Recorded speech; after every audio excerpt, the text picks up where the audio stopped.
Hi friends, please close your eyes for a moment.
Online students, please confirm you can see me and hear me.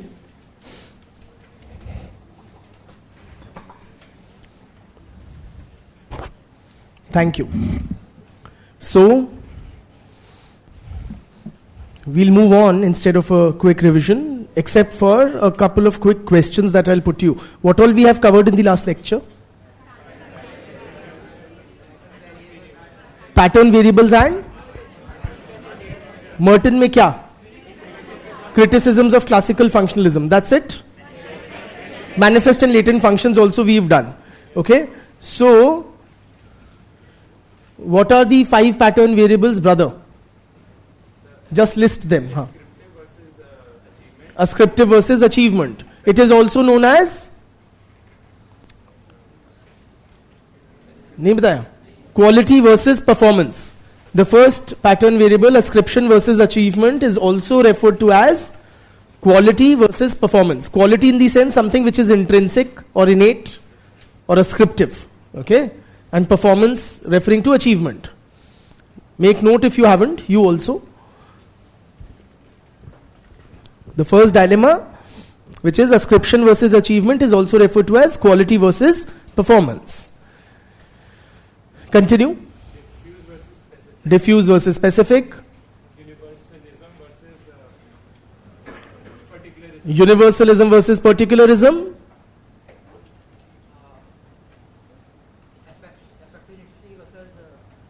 Affective versus affective neutrality. And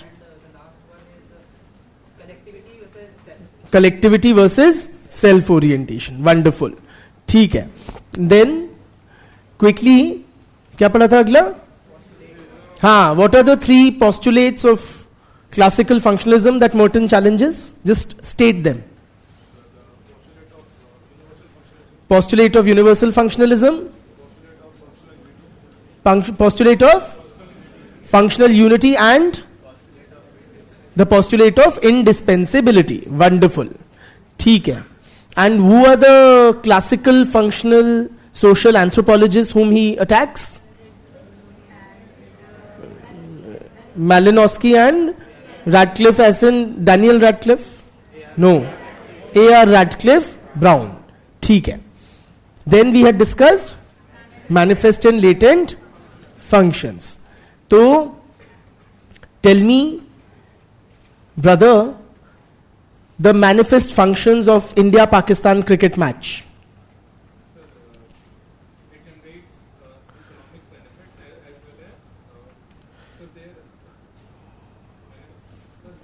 For the spectators, why do we watch? Fun. ठीक है. So fun is the manifest function of an India-Pakistan cricket match. What's the latent function of an India-Pakistan cricket match? Yes?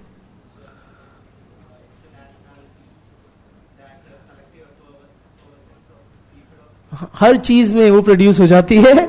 Collective effervescence and reinforces social solidarity. Wonderful. What are the manifest dysfunctions of an India-Pakistan cricket match?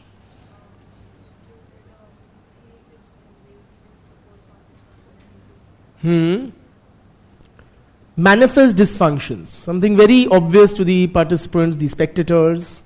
Brother? Politicization of sports. Beti? Harms the brotherhood. Brotherhood harming.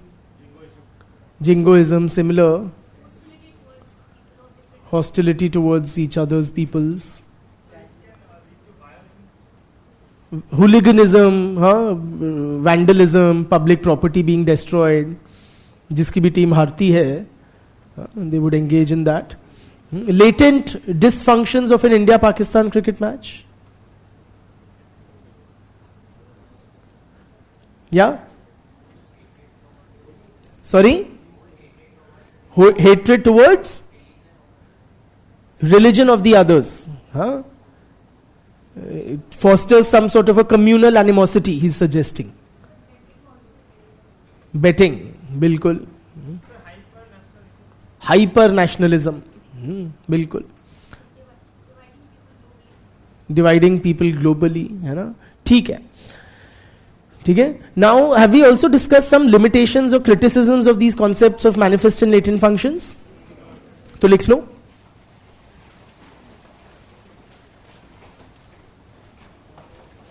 I'm being asked to repeat the another name for ascription versus achievement. It is quality versus performance. Quality versus performance. Give me, brother, in yellow, tell me another name for the affective versus affectively neutral. Dilemma. Affectivity versus, brother. Immediate gratification versus deferred gratification. ठीक है. हाँ, तो where were we? Limitations, criticisms of manifest and latent functions के जो concepts हैं. हमने इनकी तारीफ लिख ली थी कि बहुत ही काम की चीज है. हाँ.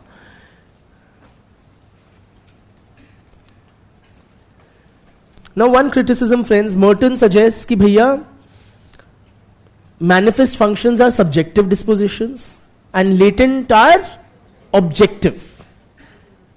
But are the latent functions really objective? Problem is, like we were discussing now, say for an India-Pakistan cricket match, what may be manifest for one researcher may be regarded as latent by another.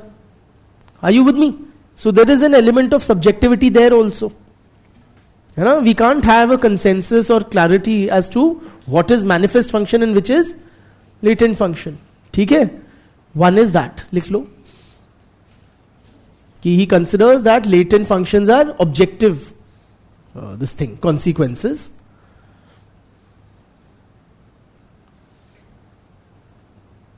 But that may also, the assessment of what are latent functions and which are manifest may also vary from researcher to researcher.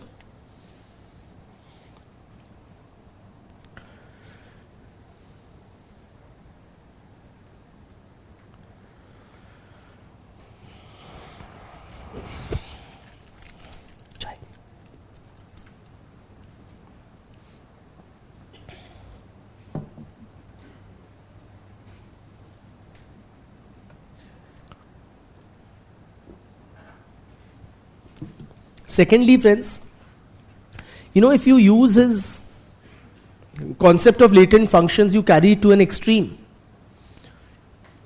That can be used to justify any perversion. When we say it challenges our notions of morality, you can literally find out latent functions for anything. Something as perverse as, say, child abuse or child porn. Yeah? So that can be deemed as a justification for, we did it till prostitution and we drew a line there. But what's stopping you? हर चीज के फायदे मिल जाएंगे. Yes or no?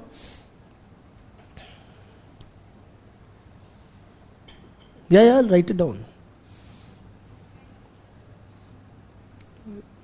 If we begin identifying the latent functions of morally condemned arrangements, then that can be taken too far to justify almost anything.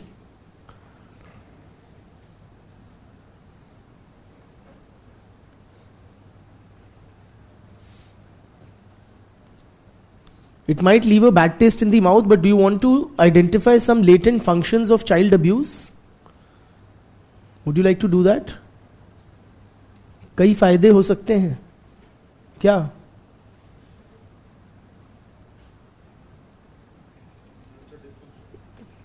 Functions क्या है? Dysfunctions तो है ही है, पता ही है समाज को, तभी तो इतनी हम घृणा से देखते हैं उस चीज को. Rightly so. Yes, definitely they are deriving pleasure out of it, है ना? So it is satisfying the sexual needs, meeting the fantasies of the abuser. साफ बात है. बच्चों के लिए फायदे, उनको सेक्सुअल एक्सपोजर मिल रहा है एट अ यंग एज. ठीक है, and so on and so forth. So point is, we can take it to no extent, right? So let's not go there. Better to draw a line there. Another criticism is that Merton did not really come up with anything new when he gave these concepts of manifest and latent functions. These have been around in sociological analysis since long before Merton.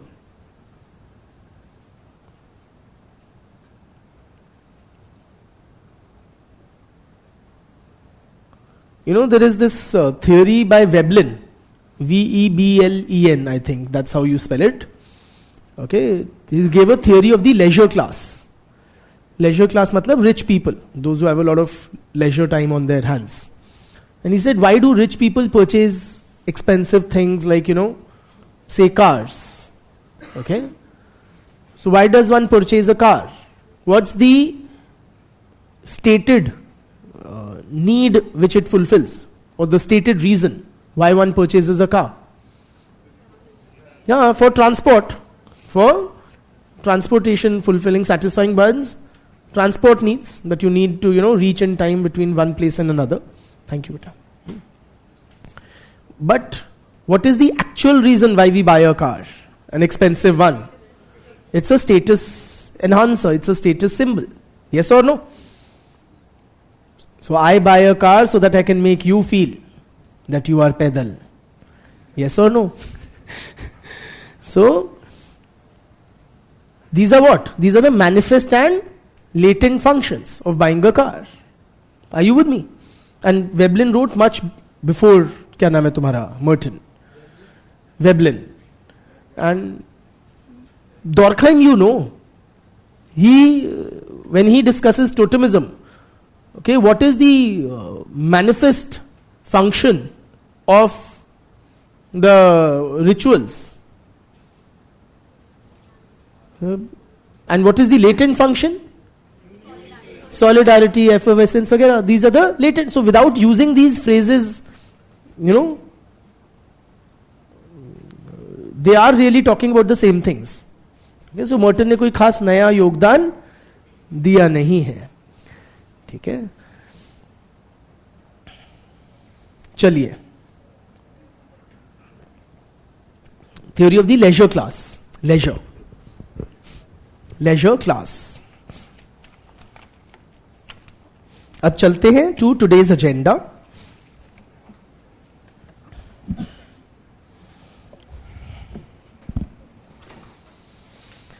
Which is,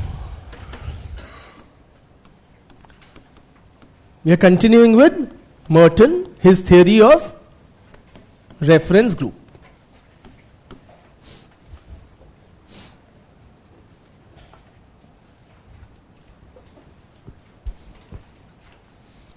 Very simple. We'll keep it that way. And first I will explain, then I will also dictate. ठीक? What do you mean by reference group? सबसे पहली बात तो, you may have observed that all human beings live in groups. Wonderful. We always live in groups. We don't live in isolation, right? We need company, human company. So we always live in groups. Now when we live in groups, or in our social lives, we are a part of how many groups? Many groups. Wonderful. We are a part of many groups, such as you are a part of this class, or your family, or your friend circle, your religious community, your caste community, etc., etc., etc. अब बहुत सारे groups के members हो. Now, these groups to which we belong, okay, they greatly affect our behavior. To a very good extent, they shape our behavior, and not just our behavior, our personalities also are shaped by these groups to which we belong. ठीक है? So, in any group, the group will expect something from its members. ठीक? The group expects the same thing from all members or different things from the different members? बताओ. Different या same? Different things. For example, your family is a group. Family as a unit expects something different from the father figure, the adult male, something different from the mother figure. Father से क्या expectation है? That he will earn a livelihood, go out and offer protection and a roof over the head, etc. Mother figure से क्या expectation है group की? Roti poengi and raise the children and लाड़ प्यार and whatever the works. Yeah? घर की सफाई धुलाई etc. बच्चों की निलाई धुलाई पढ़ाई etc. बच्चों से क्या expectation है? What is the expectation of the group from the younger ones? That they obey the parents, that they study, like say in typical middle class households like yours and mine. Yeah? That they study, they're obedient, they don't get into bad company, and so on and so forth. ठीक? So the group would expect different things from different members. These different members of a group, they try to do what? They try to live up to these expectations. We try to live up to the expectations of these groups of which we are a member. So we do mostly as per the expectations of these groups to which we belong. Yes or no? Do we mostly live like that or no? Why? Why don't we do our own thing? हम क्यों चलते हैं? Don't throw phrases at me, norms, and you make sense of the rest of it. Why do we, why don't we assert our individuality for God's sake?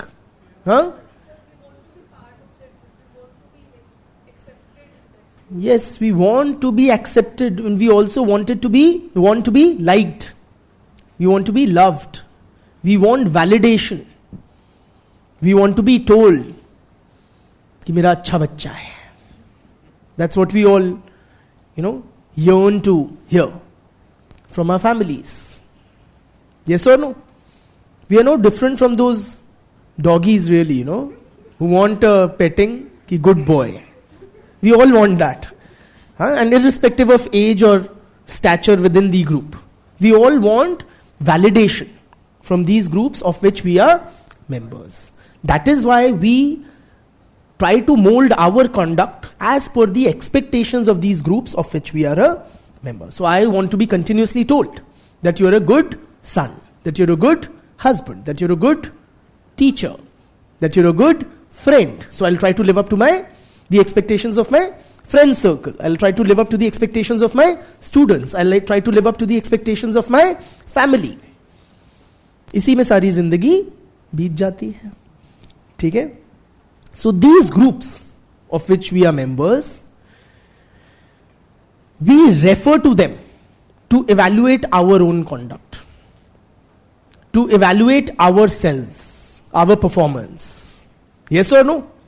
So we use these groups as a benchmark or as a reference point.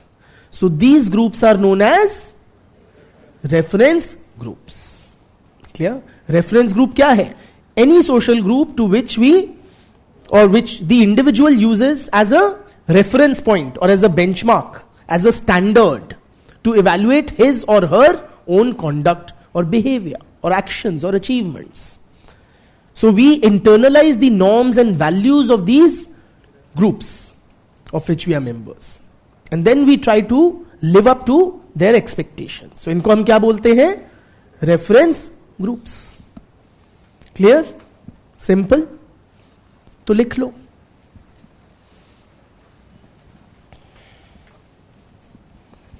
The term reference group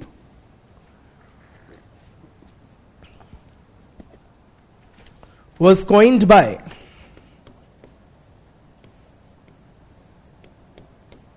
Herbert Hyman.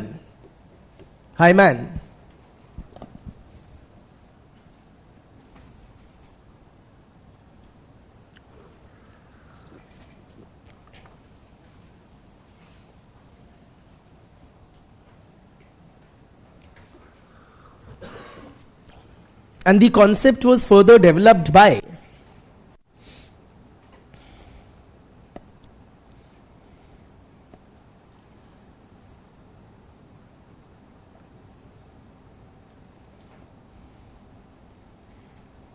Muzaffar Sharif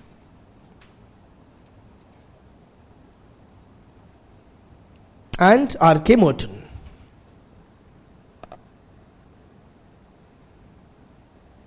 ठीक? The term was coined by Herbert Hyman and the concept was further developed by Muzaffar Sharif and R.K. Merton.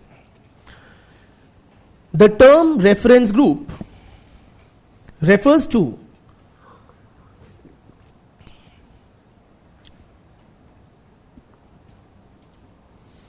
any social group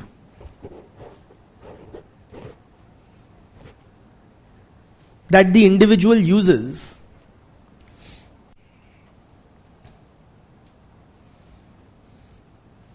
for shaping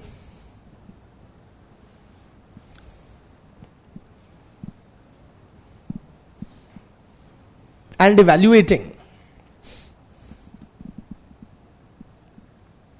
his own feelings, actions, and attitudes.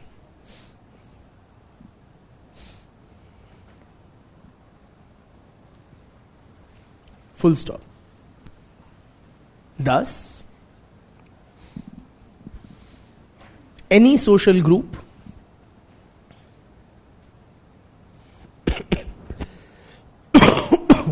excuse me, that one uses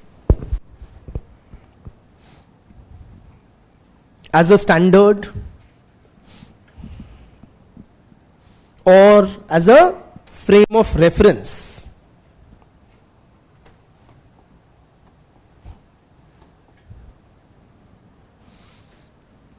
in order to shape one's own behavior, actions, and achievements is a reference group.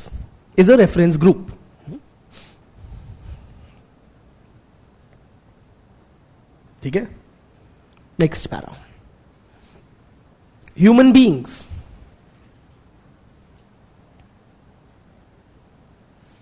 always live in groups.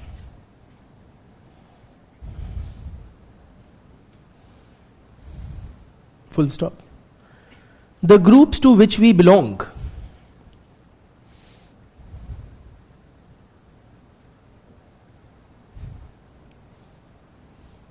in bracket known as the groups to which we belong known as membership groups bracket close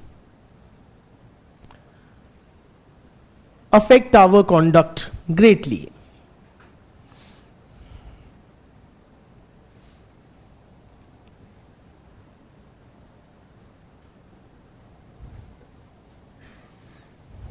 Full stop. Groups expect something from their members.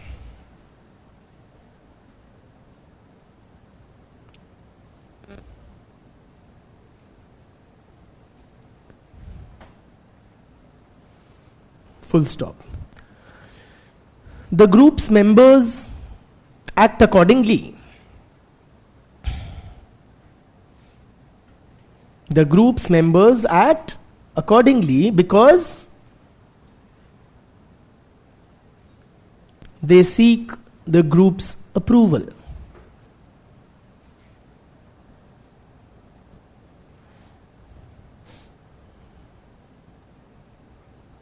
ठीक? Full stop. Therefore, the group's members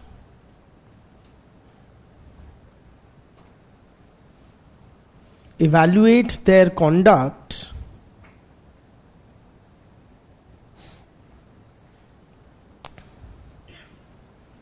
with reference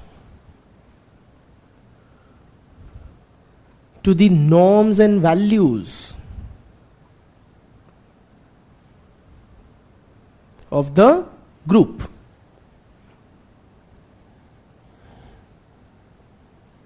ठीक? Full stop. Thus, the groups to which we belong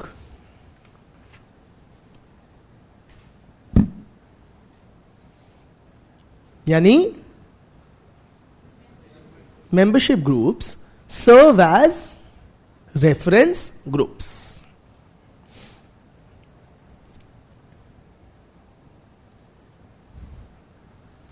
ठीक है?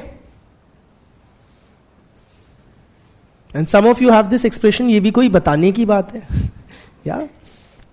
You're right there. It is something so intuitive and obvious that, why should it require explicitly being stated or developed in the form of theory? ये आम बात है ना? तो अब करते हैं थोड़ी खास बात. खास बात क्या है कि I'll dictate, but before that let us try to understand.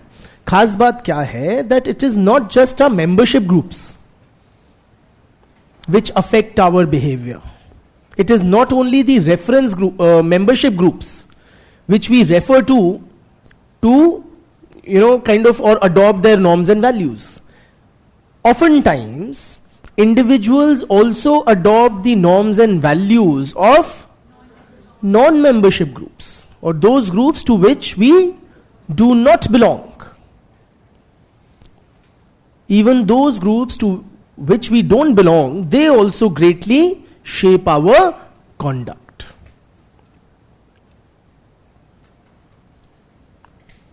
But why should that be? I mean, what's to me? If I'm not a part of a particular group, why should I even care for its existence and forget that group shaping my conduct? But does it? For all of us, are we affected by the norms and values, the lifestyle of those groups of which we are not members? Absolutely.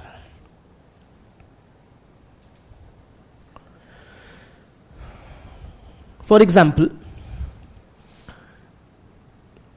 you guys are civil service aspirants. For a lot of civil service aspirants, civil services officers, those already in service, are a reference group. Is that a membership group which is your reference group or a non-membership group? It's a non-membership reference group. अभी आप अफसर तो बने नहीं हो, but you are profoundly affected by the norms and values, the expectations, the lifestyle of that non-membership reference group. For a lot of civil service aspirants, existing or in service civil servants would be a non-membership reference group. So you try to mold your conduct as per the standards of that group of which you are not a member. So if you know कि वो लोग बहुत मेहनत करते हैं, you also start doing putting in a lot of effort, hard work. If you've heard or known that they take academics very seriously, then so you also start doing. Yes or no? If you get to know they do pranayam, then you also start doing pranayam, and so on and so forth. You try to adopt the lifestyle, the norms, etc. of that group of which you are not a member. or say we've all passed through school and college. During our college years, also in school years, we have a membership group, a circle of friends whom we hang out with, right? In every recess or break, right? We guys hang out together, 5, 6, 8 people. And then there is another group in college of which we are not a member, but somewhat we are attracted to. Yes or no? So oftentimes we also imitate their lifestyle choices, their behavior, their standards we adopt. Yes or no? Are you with me?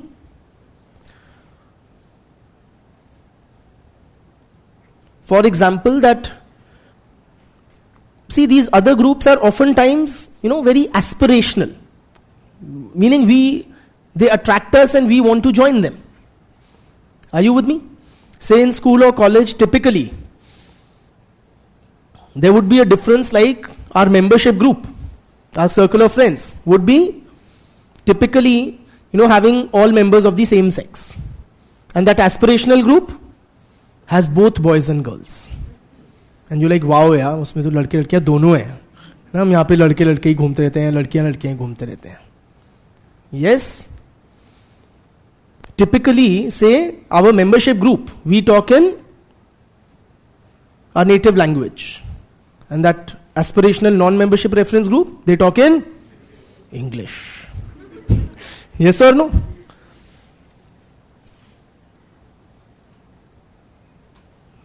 They listen to rock music.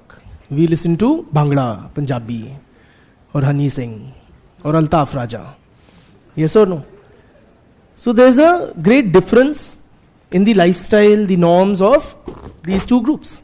But when we are profoundly affected by them, we start trying to mold our behavior as per the norms of that non-membership group. Okay? So, for example, what will we say if we are, affected by that other college group? आज से हिंदी बंद, हम लोग भी अब बस English में बात करेंगे, right?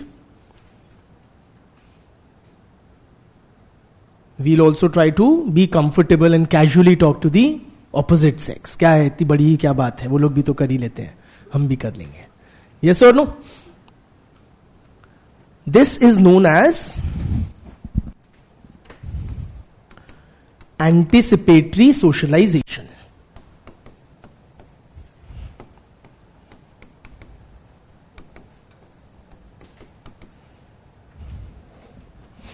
In anticipation of joining that group, you are learning or socializing yourself or picking up or learning their way of life, their norms, their values. Okay? So this is known as anticipatory socialization. Clear? तो लिख लो.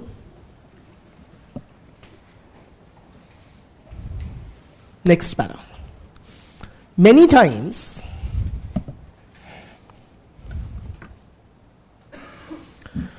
several social groups of which one is not a member,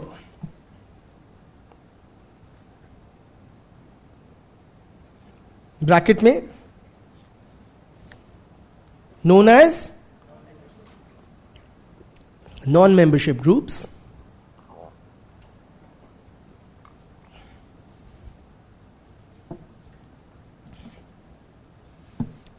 may also greatly affect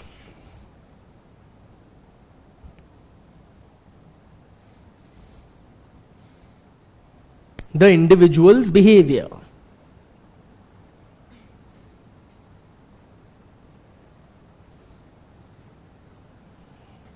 Full stop. The individual may want to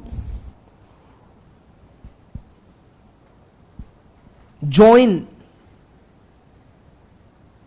that group or may want to become more like them.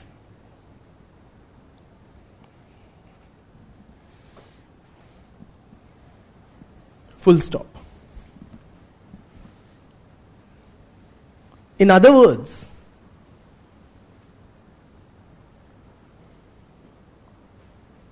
non-membership groups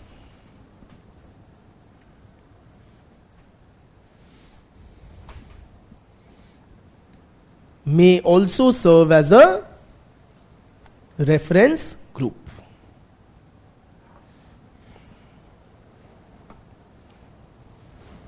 ठीक है?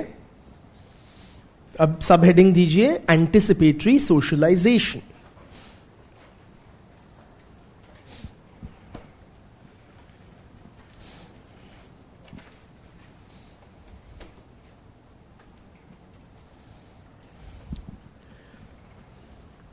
Dash. Anticipatory socialization refers to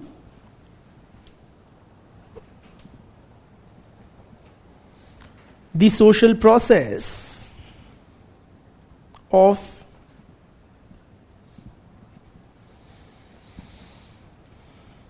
preparing oneself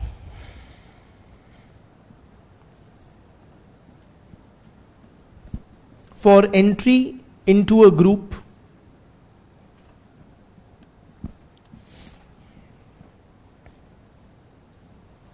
of which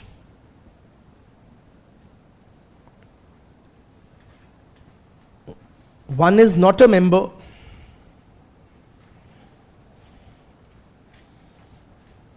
I repeat, anticipatory socialization refers to the social process of preparing oneself for entry into a group of which one is not a member but which one aspires to join.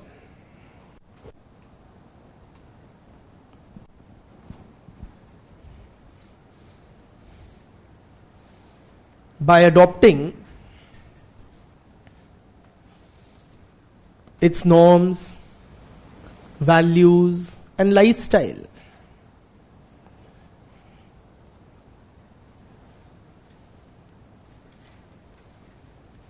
ठीक है?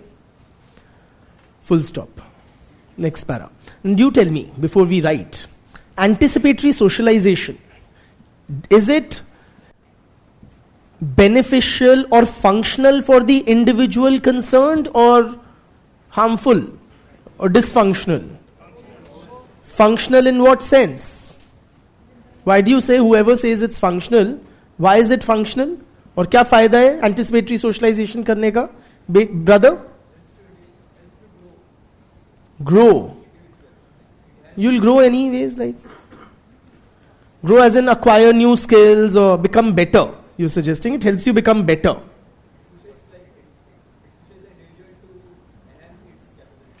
It pushes the individual to enhance his capabilities. Brother?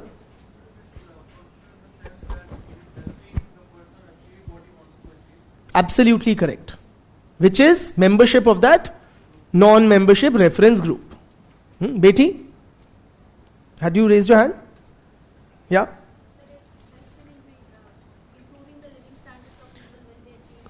When they achieve the membership. ठीक है. Yes?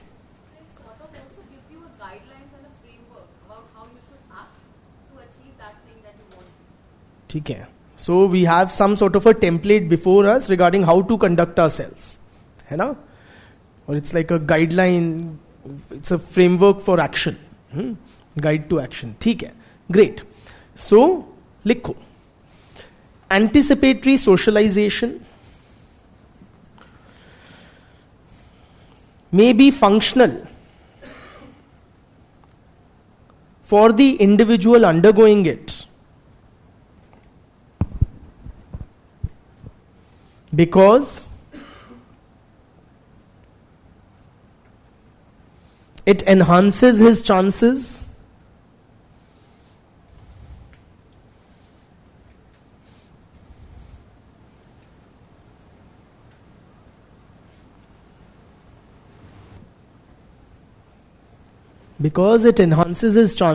of getting entry into the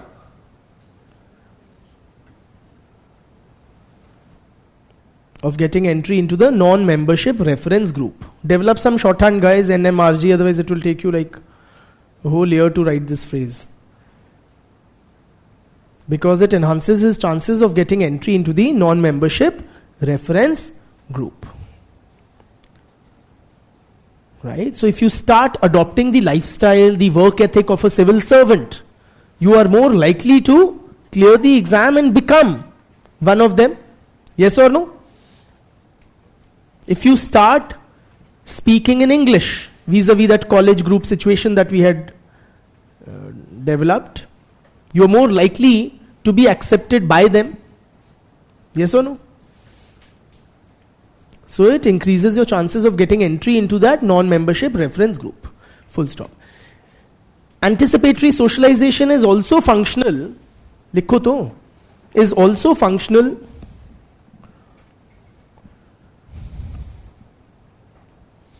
for the individual because it will ease his adjustment in the group. It will ease his adjustment in the group after he has joined it. Are you with me? So one thing is it helps you in joining the group, and once you have joined it, then also you will feel more at home. Say if you are, also listening to the same kind of music as the other guys, you'll have something to talk about, and yes or no? You won't feel left out of their conversations, etc. Right? So it also helps or eases your adjustment in that group once you have joined it. However,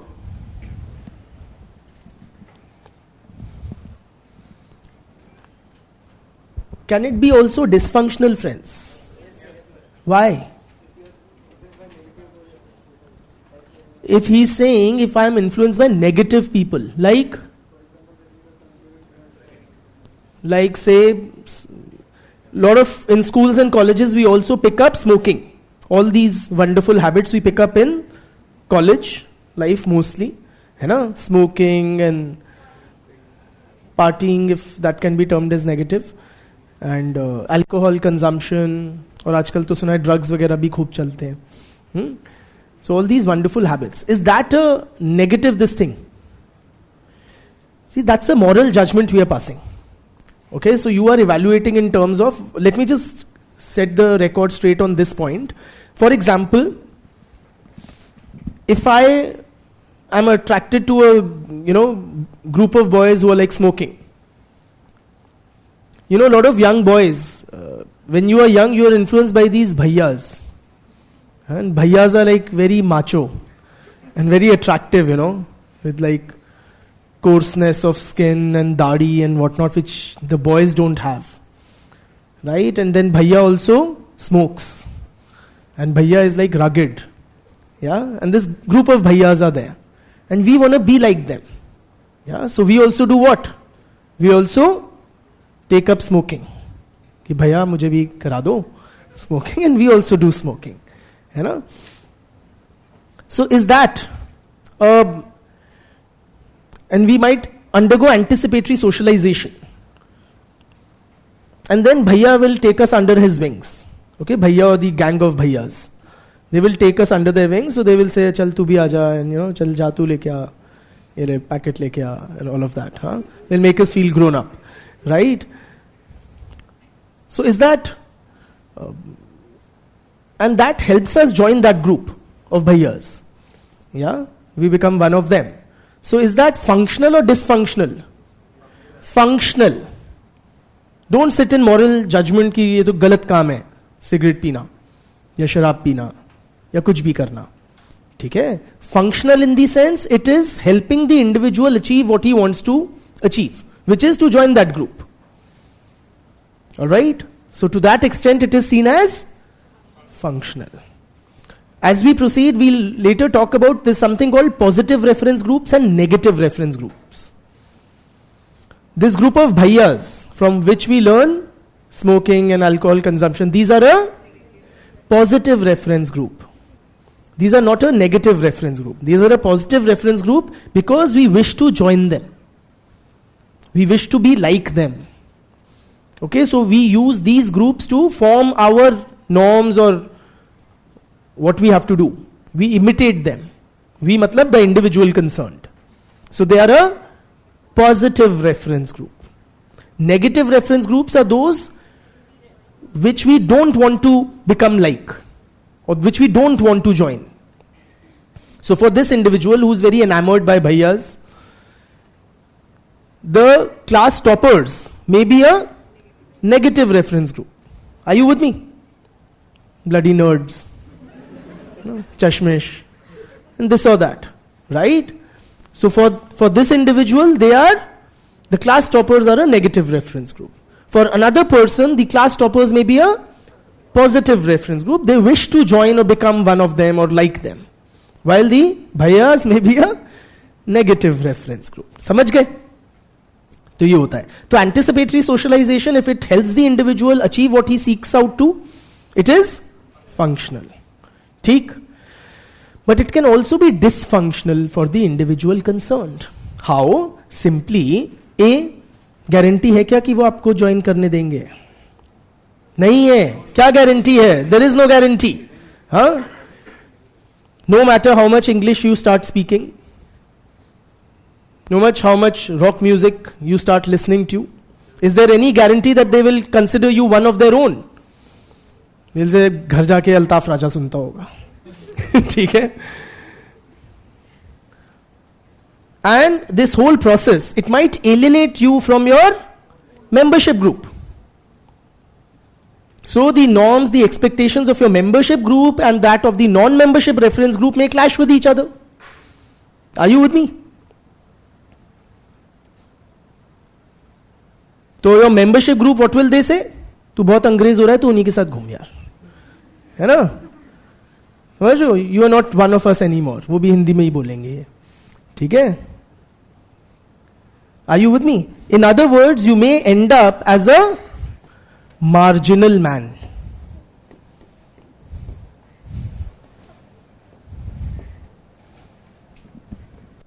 Meaning what?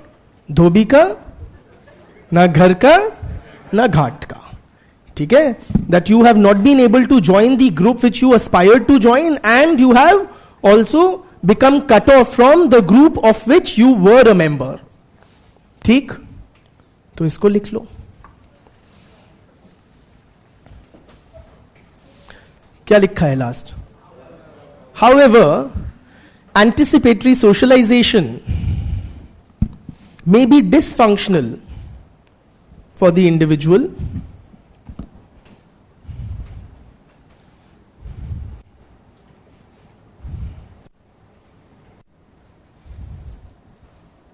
if the norms and values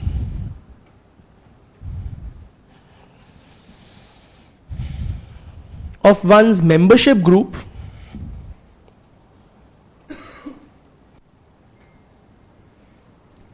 clash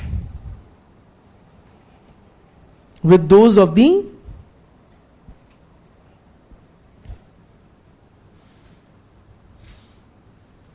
क्या?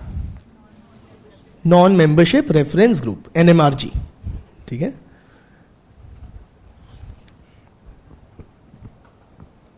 Full stop. In such cases,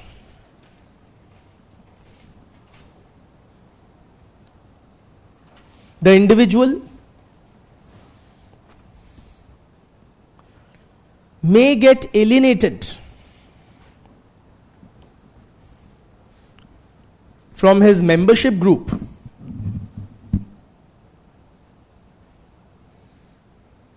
while he is still to be accepted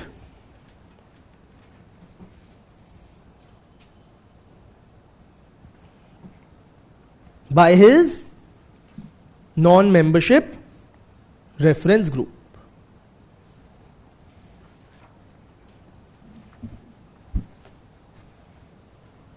Thus ending up as a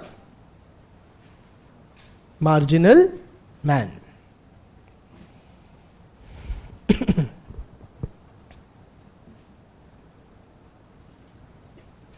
ठीक.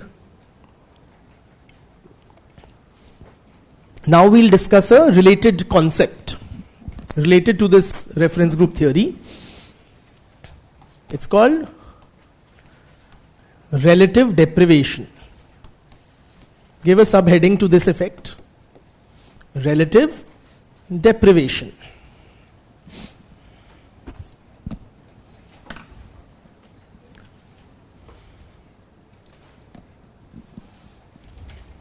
I'll dictate, but first let me explain briefly. What is relative deprivation, friends? It simply means that we feel deprived in relative terms. Meaning what? Only when we compare our situation with others or relative to others. It's not so much with, our absolute conditions don't matter so much. What matters is how we feel when we compare ourselves with others.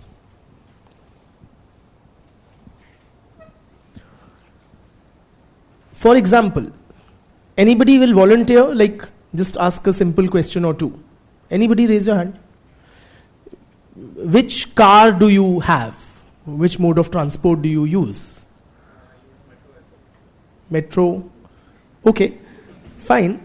Or at home, do you have any car? Which? Creta. Okay, so we have an individual who owns a Creta car, which say hypothetically is for 10 lakh rupees. Okay. Now, is it a good enough car? Are you satisfied with it, or do you feel deprived? Now, good enough is a relative term.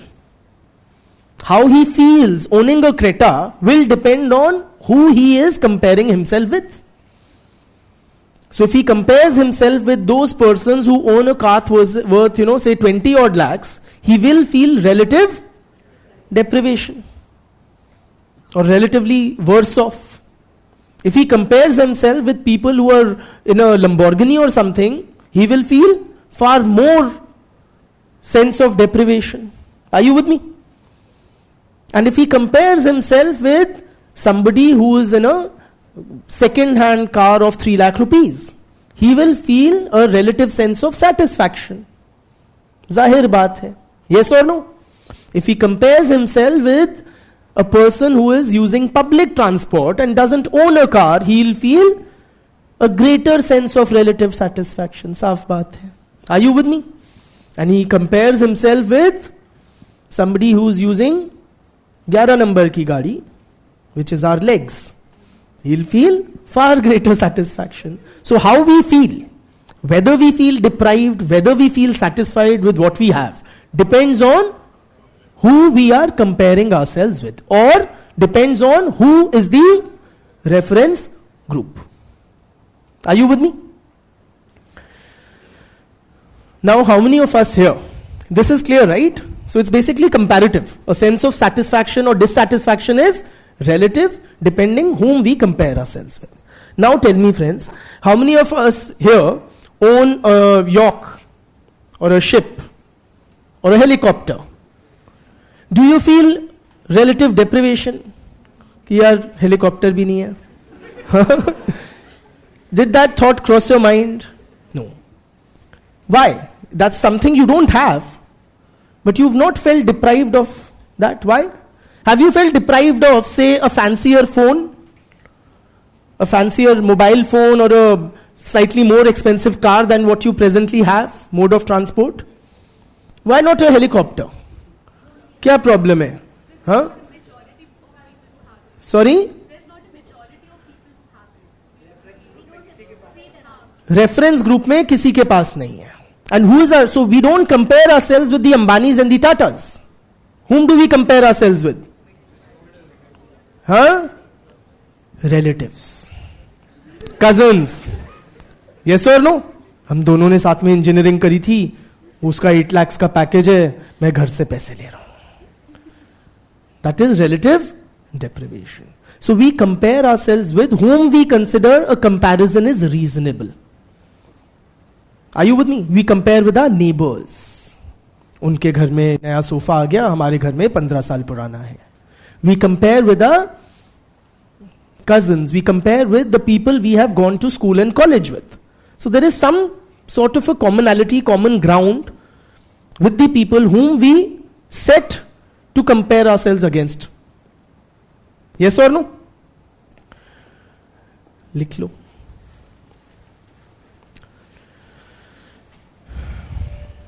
The concept of relative deprivation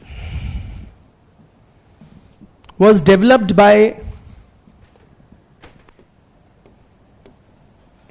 Samuel Stuffer in his study titled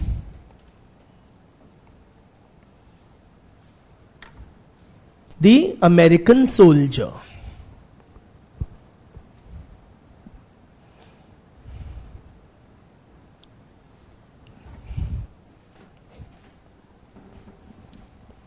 By Samuel Stuffer in his study titled The American Soldier. Full stop. Relative deprivation means that individuals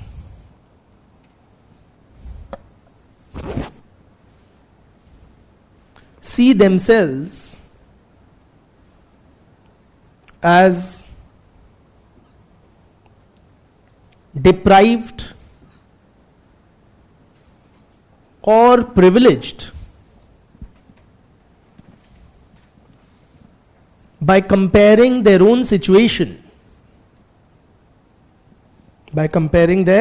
own situation with that of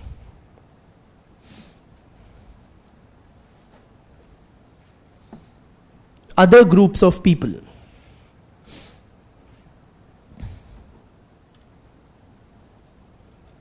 ठीक? Full stop.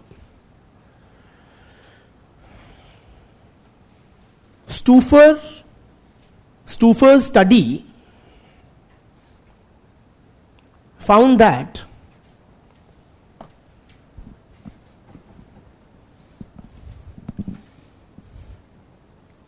married American soldiers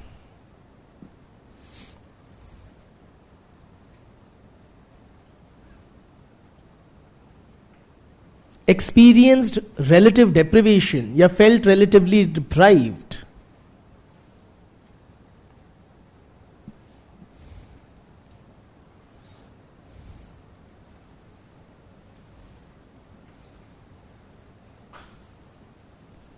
when they compared their own situation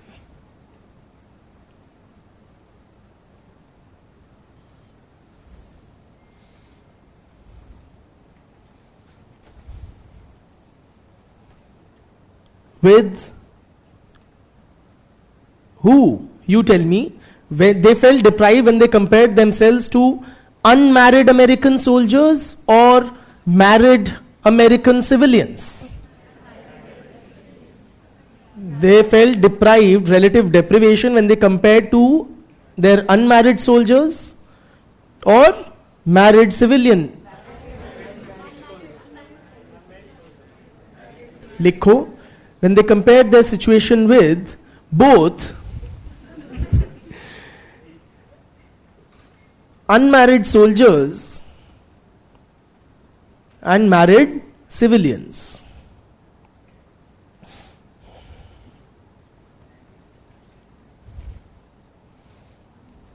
Why they felt deprived?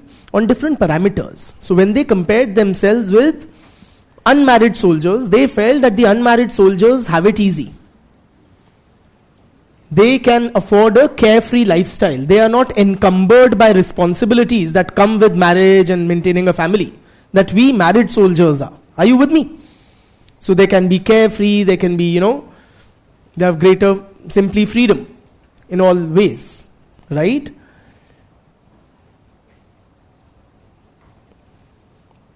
When they compared themselves with the married civilian friends, they felt again relative deprivation because they thought that we have to make greater sacrifices, staying away from our families. So we can't enjoy a healthy, normal family life, बीवी बच्चों का सुख, that a civilian married friends can.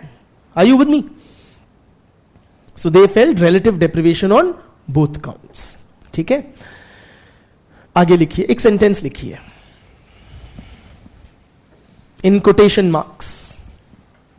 A house may be big or small.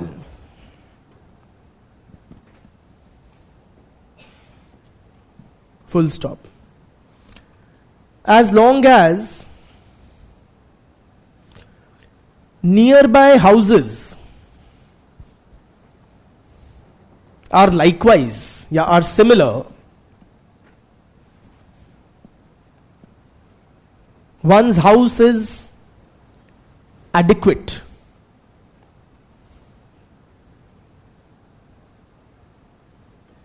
for all of one's needs.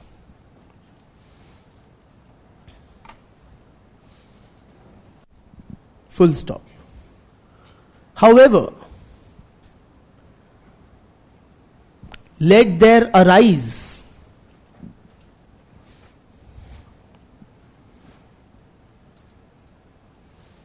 a bigger house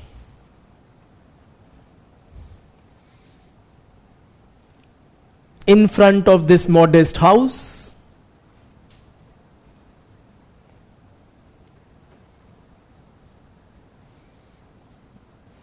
and the modest house shrinks to a hut. The modest house shrinks to a hut. Quotation marks closed. You understand the meaning? So if my house, whatever size it is, right? If my neighboring houses are similar, then it feels that it is sufficient for, whatever I need. I don't feel any sort of deprivation or kami. But if the neighbor's house is bigger than mine, right, that is when it pinches. Then I feel that my modest house, it shrinks to a hut literally, or it feels very, very inadequate to meet my requirements. In other words, this is what we are explaining here. Relative deprivation. The deprivation, that sense of inadequacy is relative. Only when we compare ourselves with others do we feel advantaged or disadvantaged. किसने बोला ये? श्रीकाल Marx. This quotation that you've written is attributed to Shrikal Marx. According to Ransi Man,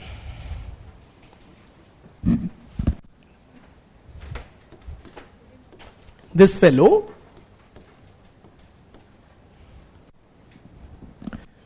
there are 4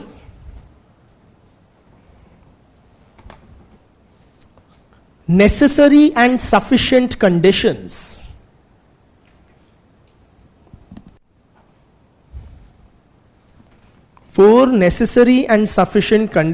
for a person A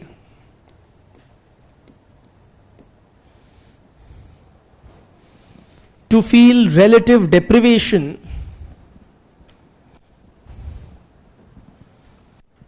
for an object X.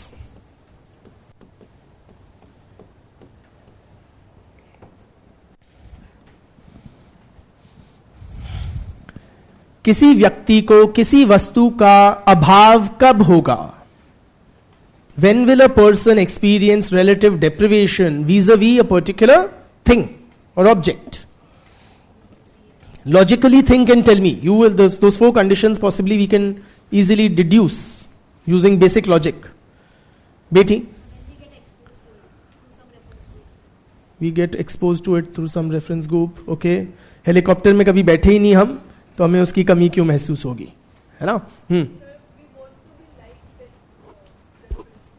You want to be like them. It's in our proximity. All of that is fine. First and most basic of conditions, which none of you are mentioning, please write down. A does not have X उसके पास होनी नहीं चाहिए, तभी तो उस चीज का अभाव होगा. A does not have X. B, second condition. A wants to have X. So एक basic interest या inclination होना चाहिए उस तरफ. Third, A knows another person, B, who has X.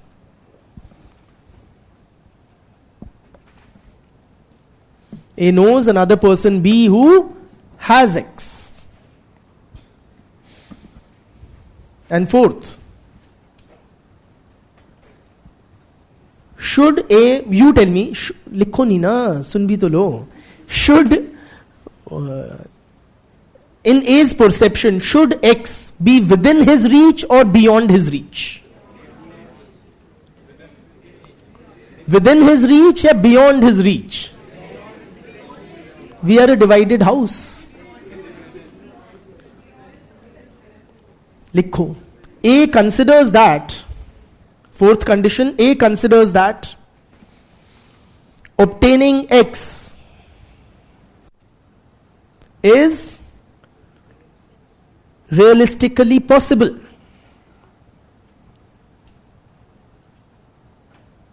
तुम्हें लगना चाहिए कि यार मेरे पास ये हो सकता है, तो मेरे पास क्यों नहीं है?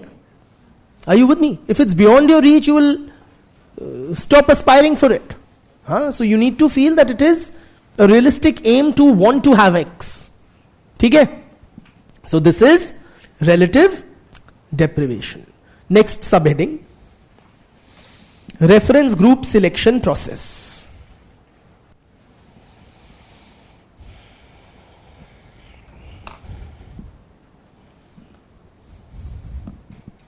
Reference group selection process.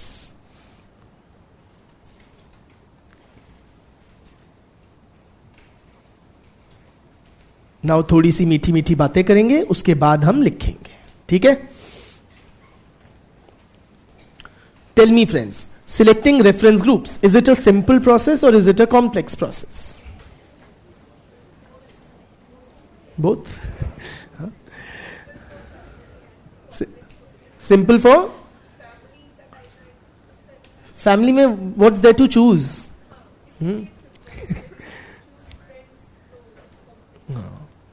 और non membership reference groups choose करना इज सिंपल और complex? Okay, tell me firstly, the reference groups that a person has, okay, or what you have had, okay, does it remain the same throughout one's life or does it change? Change. Can anybody share, like, what were your reference groups in childhood and who are now? Any, pehle I used to aspire to join this or that and now I aspire to join another. Anybody? Or I'm influenced by, if not aspire to join. Anybody who's given up a reference group which earlier was one for them? Brother? पहले dinosaur. Okay, हाँ, अब इंसान बनना है. ठीक है. Okay, so that's a major step forward. हाँ,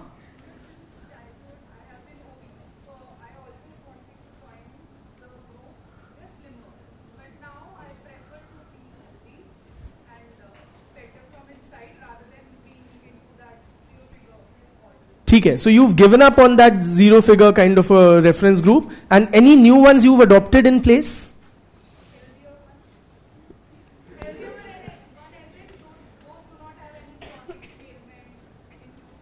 ठीक है, ठीक है, गुड. और बताइए ब्रदर.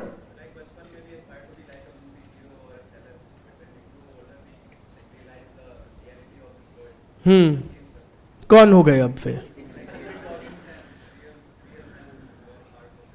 कौन? कॉलिंस? डेविड? कौन है? अच्छा, इंड्योरेंस एथलीट. ठीक है. And just to clarify, David Loggins, Coggins, David. David. So Please, just to clarify, this brings forth an important point. David, okay, for him, is not a reference group. Why? Because he's not a group. He's an individual. And when you have one person that you look up to, we call that person a role model. A reference group is a group. Okay? So just to clarify that. So reference group is simply the group equivalent of a role model. When you aspire or you look up to a single person, that's a role model. When you look, so Sachin Tendulkar may be my role model. Cricketers are for me a reference group. Modi may be my role model. Politicians are for me a reference group. Are you with me? Or brilliant scientists may be my reference group. Albert Einstein may be my role model. Okay? So thanks for bringing this up inadvertently. You know? So point is, reference groups change. Right? So at different stages of our life, we may, or an individual may, frequently does adopt different reference groups. पहली बात. दूसरी बात, at any given point of time in your life, say now, today, do you have one reference groups or multiple reference groups? Multiple? Somebody volunteer? Who are your reference groups presently? Raise your hand and say. Yes? हाथ उठा के बोलिए. Yeah? Online gaming friends are your reference group. Any other? Your classmates are another reference group, or family members possibly, or civil servants possibly. Why should I be, thoping on him? Yeah. Outside friends. Okay. Or gliding group. Riding group. Okay. Or any non-membership groups also. All these seem to be your membership groups, the ones you've mentioned. Any non-membership groups? Civil servants or travelers. Okay, good. Okay, so these are all his. Now, when you have all these groups, similarly, we would also have several groups which affect our behavior at any given point of time, say today. Do you experience any conflict between the demands and expectations or norms of different reference groups? What kind of conflicts?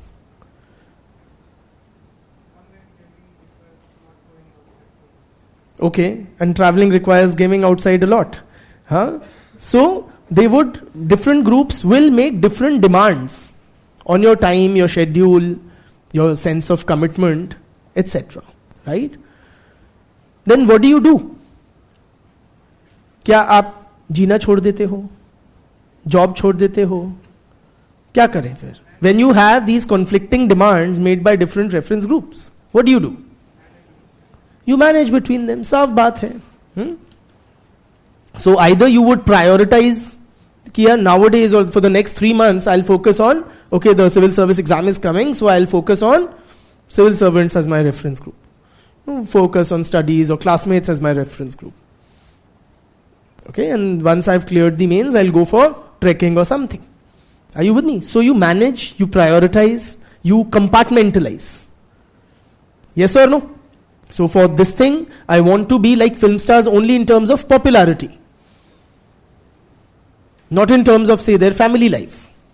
Are you with me? But in terms of my career graph, I see myself as a civil servant. Aren't you? So we compartmentalize that this aspect of my life, I want to be influenced by so and so. ठीक है? तो लिख लो. Reference group selection. Heading दे दी? क्या? हाँ, तो लिखो. Reference group selection is a very complex process.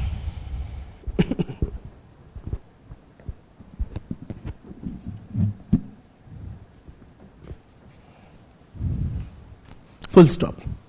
An individual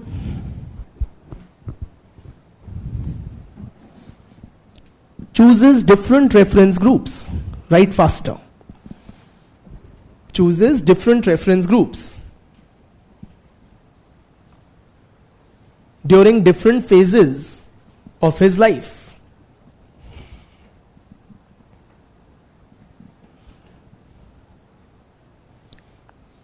Full stop. Even at a particular point of time in one's life, I repeat, even after a particular point of time in one's life, comma, one may choose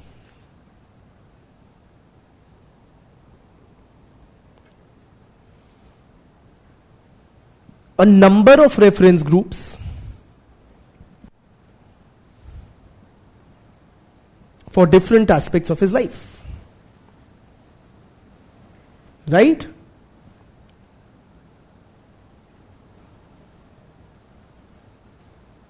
so career चाहिए मुझे civil servant वाला, monetary success चाहिए industrialist जैसी, body चाहिए मुझे film stars जैसी. क्या दिक्कत है?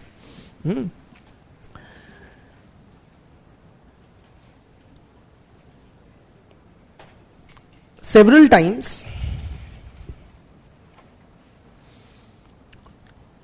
different reference groups may impose conflicting demands on the individual.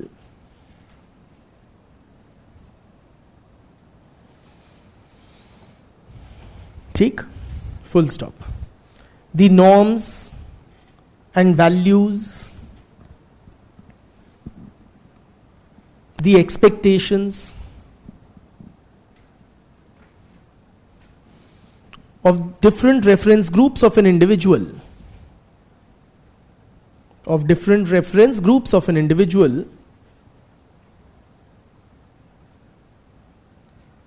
may clash with each other.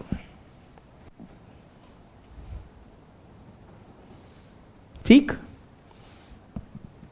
You know, oftentimes all of us have been through that phase, what the family expects from us and what our friends expect from us are very clashing kind of expectations.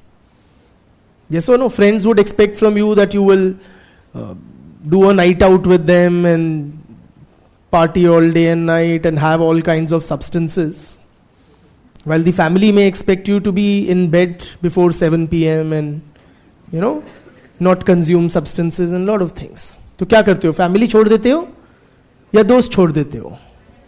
Manage करते हैं. Exactly, that's what we do. Full stop. The individual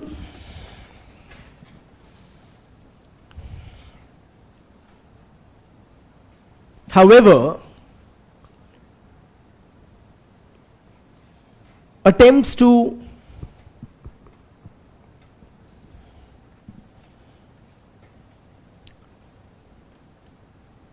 manage, prioritize, and compartmentalize these different expectations.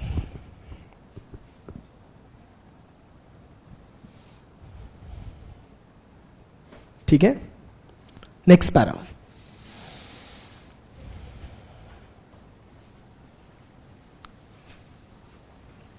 An individual may have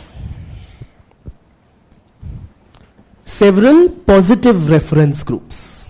The term I had introduced you to earlier, we're writing about it now. An individual may have several positive reference groups. Full stop. He aspires to join them. After full stop, he aspires to join them and adopts their norms and values.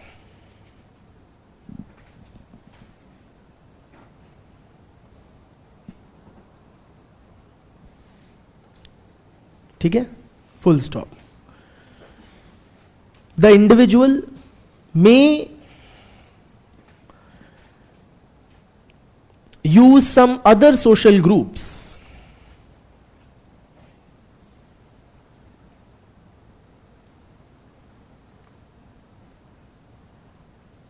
as a point of reference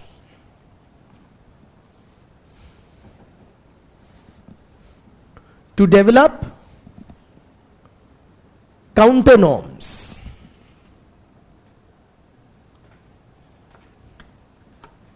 ठीक है ना, full stop. To develop counter norms. Counter norms, meaning whatever they are doing, I will not do. So for example, if for you the class toppers are a positive reference group and the stud bhaiyas are a negative reference group, you will not do what the bhaiyas are doing. So you will say ki bhaiya, these guys used to bunk school, I will not bunk classes. Are you with me? जो वो करते हैं वो तो नहीं करूंगा. ये लोग सिटी स्क्वायर पे खड़े होके स्मोक करते रहते हैं, वो तो मैं नहीं ही करूंगा. Are you with me? So I will not do what they are doing, or we develop counter norms. क्या लिखा है लास्ट बेटा? Sir, he aspires to join them and adopt their norms and values. The individual may use some other social groups as a point of reference to develop counter. Full stop. These are negative reference groups which he does not wish to join. Which he does not wish to join. ठीक है? Now give a subheading and tell me also the answer to it. Why? लिखो ना. Why choose non-membership groups as a reference group?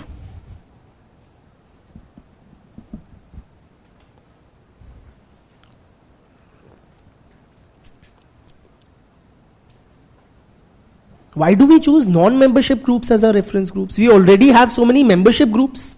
They provide us with ample norms and values or expectations. Why do we burden ourselves with other expectations of groups of which we are not members? And then also then you undergo anticipatory socialization. Then also there is no guarantee you will be able to join them. You might get alienated from your membership groups and end up as a marginal man. Itta sara siyapa. So why don't we remain content with our membership groups as a reference group? Why do we have non-membership groups as reference groups? ऐसी क्या चुल है कि हम non membership groups को reference point of reference मानते हैं? बताइए brother. It might help us achieve our goals. बेटी, Non-membership groups are more praised and valid, for the entire society. They try to aim to be a part of it. okay, so we can say the non-membership groups typically would enjoy some greater prestige in the society. साफ बात है. Why do we want to be like civil servants? Why do we look up to civil servants? Because at whatever station we presently are, we don't have that kind of power or societal dignity or validation that those guys enjoy. So we aspire to become like one. So we mold our behavior as per them. We feel relative deprivation. Absolutely. That these guys have the power, the privilege, the works that we don't have at our present position. तो लिख लो. First, an individual chooses a non-membership group as a reference group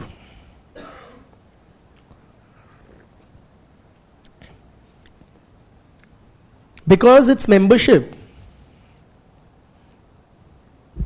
is expected to confer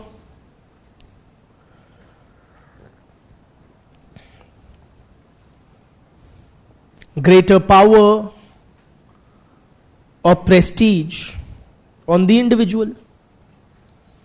Because its membership is expected to confer greater power or prestige on the individual.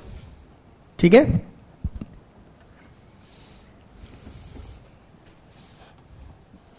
Clear? Before I explain the second dimension, let me just introduce you to certain terms. Some societies are called as open social systems or open societies. And then you have very good closed societies or closed systems. What is an open society? Open society is one which permits social mobility, while a closed society is one which does not permit social mobility. Have we heard these terms earlier? Discussed them in class? No? So open society or open social system is one which permits social mobility. Social mobility means what? They allow you to change your station in life. So you may be born at a particular level, but the society permits you to reach another level. Closed systems, on the other hand, do not permit people to change their station in life. So for example, you tell me, the caste system in traditional Indian society is open or closed? Closed. You are not permitted to change your caste. You are born in a particular caste and you die as a member of the same caste group. So it is considered as a classic example of a closed social system. Clear? And your kya naam hai tumhara? Modern industrial society. The class system in modern industrial Western society is open. In other words, you may be born in a poor or a middle class household, but can you become rich? Yes, you can. The society permits it, not only permits, it provides avenues, opportunities, channels to rise up in life. Okay? Clear? You understood these two terms? Now you tell me, non-membership groups are more likely to be chosen as reference groups. In which type of society? Open ya closed? Open ya closed? How many of you think it is in closed societies that non-membership groups are more likely to be chosen as reference groups? And how many of you think it is in open societies that the chance is greater? And you guys, my dear friends, are right. It is in open societies. Why? Because simply the society is providing the opportunity. The society itself is encouraging. In a closed system, the society is saying, you remain where you are. The society is not encouraging you to aspire or to, try to improve your position in a closed system. In an open system, the society itself is saying, yes, you can be better. How? I am giving you these ways. Work hard and you can rise. Okay? Hone your talents, you can rise. Acquire a higher educational degree and you can rise. Are you with me? So, likh lo.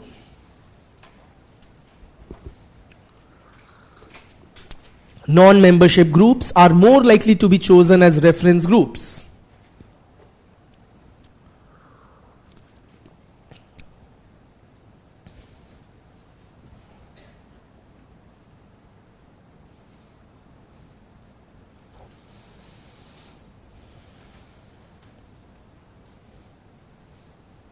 In an open society,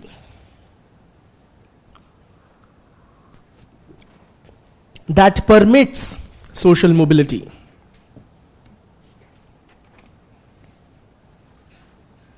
than in a closed society.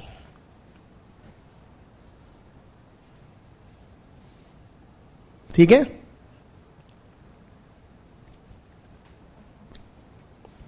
Third reason. Before you write, hear me out. Please appreciate, friends, another reason why people are drawn to these non-membership groups as a reference group is because simply we are more acutely aware, each of us is more acutely aware of the norms and values, the expectations, the flip side of life in our membership group or non-membership group. Membership or non-membership? Membership group. Because we belong to those groups, we've spent a considerable time as members of that group, so we are more aware of what it takes, what life is like in that membership group. But we are not very clearly aware about the life in the non-membership group. Are you with me? I'm a teacher.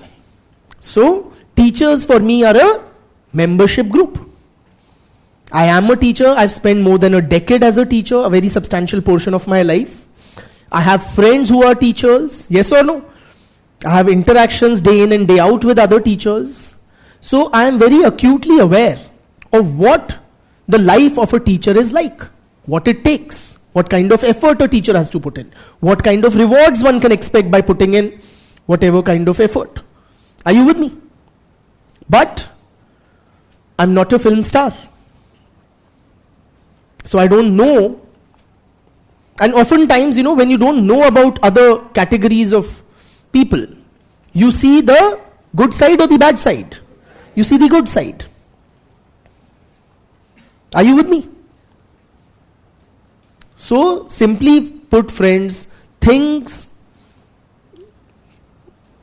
दूर के ढोल सुहावने होते हैं, right?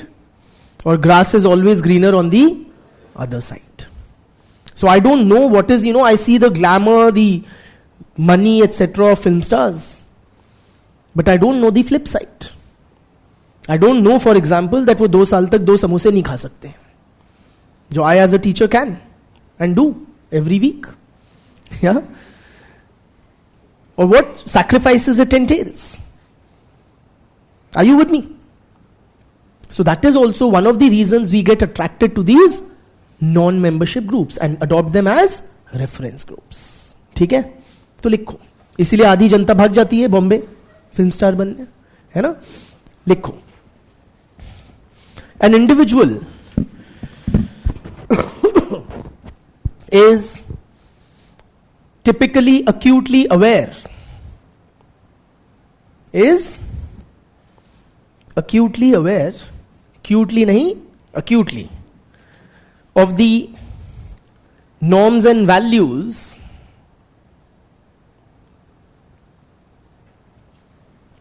demands and expectations of his membership groups.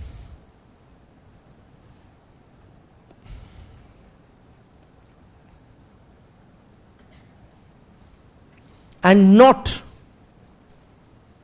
those of the non-membership groups.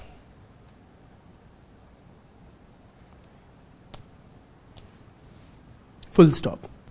So, the non-membership groups may appear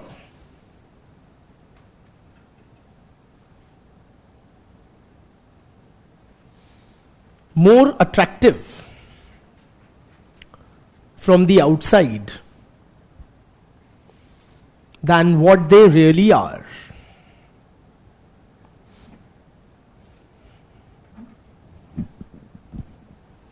ठीक है?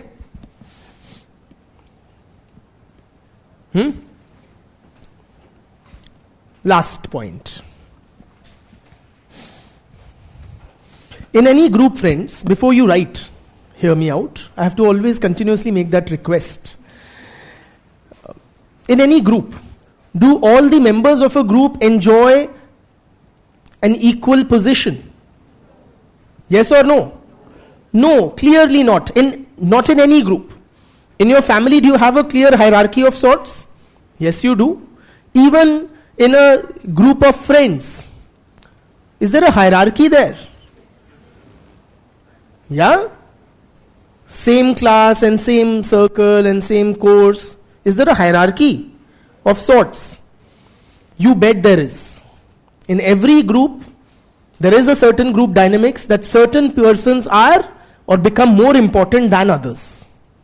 Okay? It so happens. So for example, let us say we are back to our college days, membership group. Okay? We are how many boys or girls in a typical group, college life? 5, 7. Okay?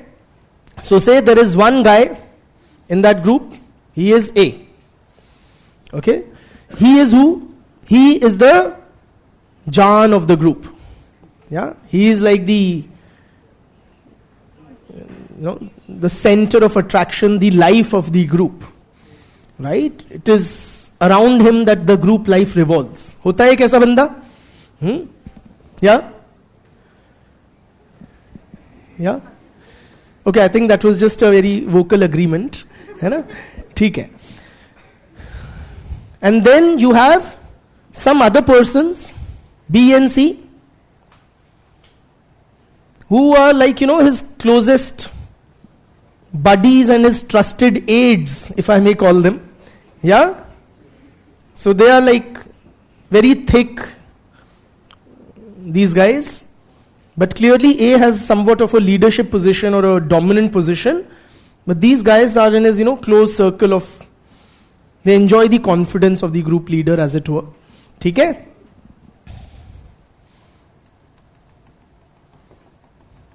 And then you have these guys, D and E,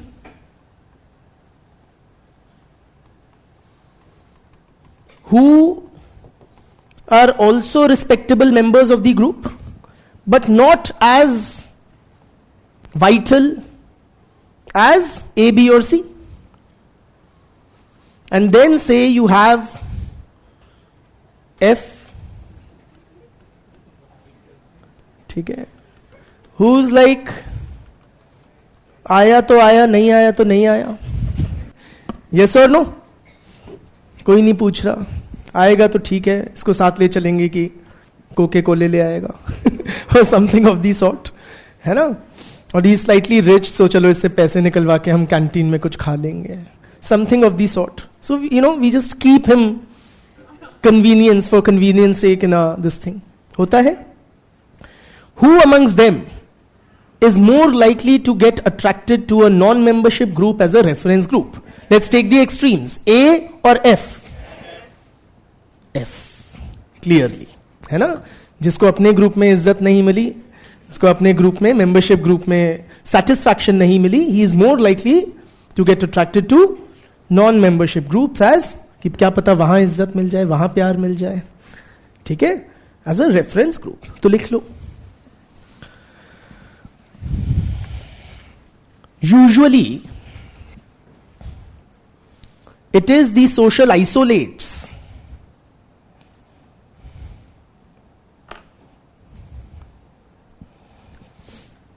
who are not satisfied with the position assigned to them,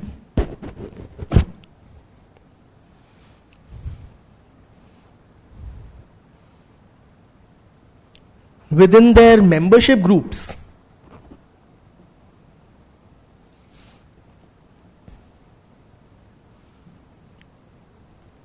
who are more likely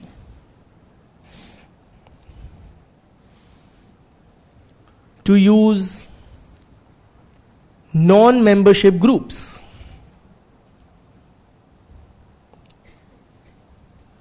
as a reference group. ठीक? A quick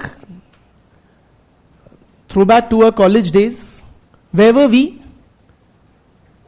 How many of us were A? The Jan of the group. How many of just A's, raise your hands if you please. A's तो चौड़ में करेंगे. How many of us were F's?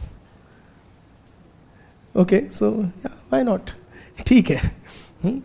चलिए, ठीक है. So with that is the reference group theory, and then we now take a short break and then we recommence. Move on to the next topic.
Friends, please settle down.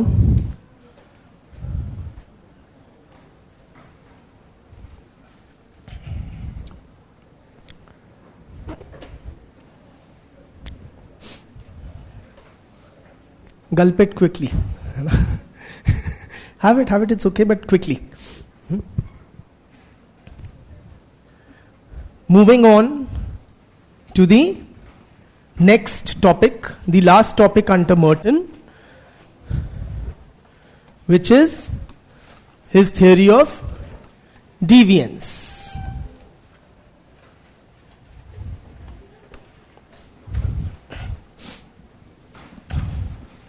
Merton's theory of conformity and deviance. But before we begin with Merton's theory of deviance, let us try to appreciate or develop a general understanding of what is deviance. Okay?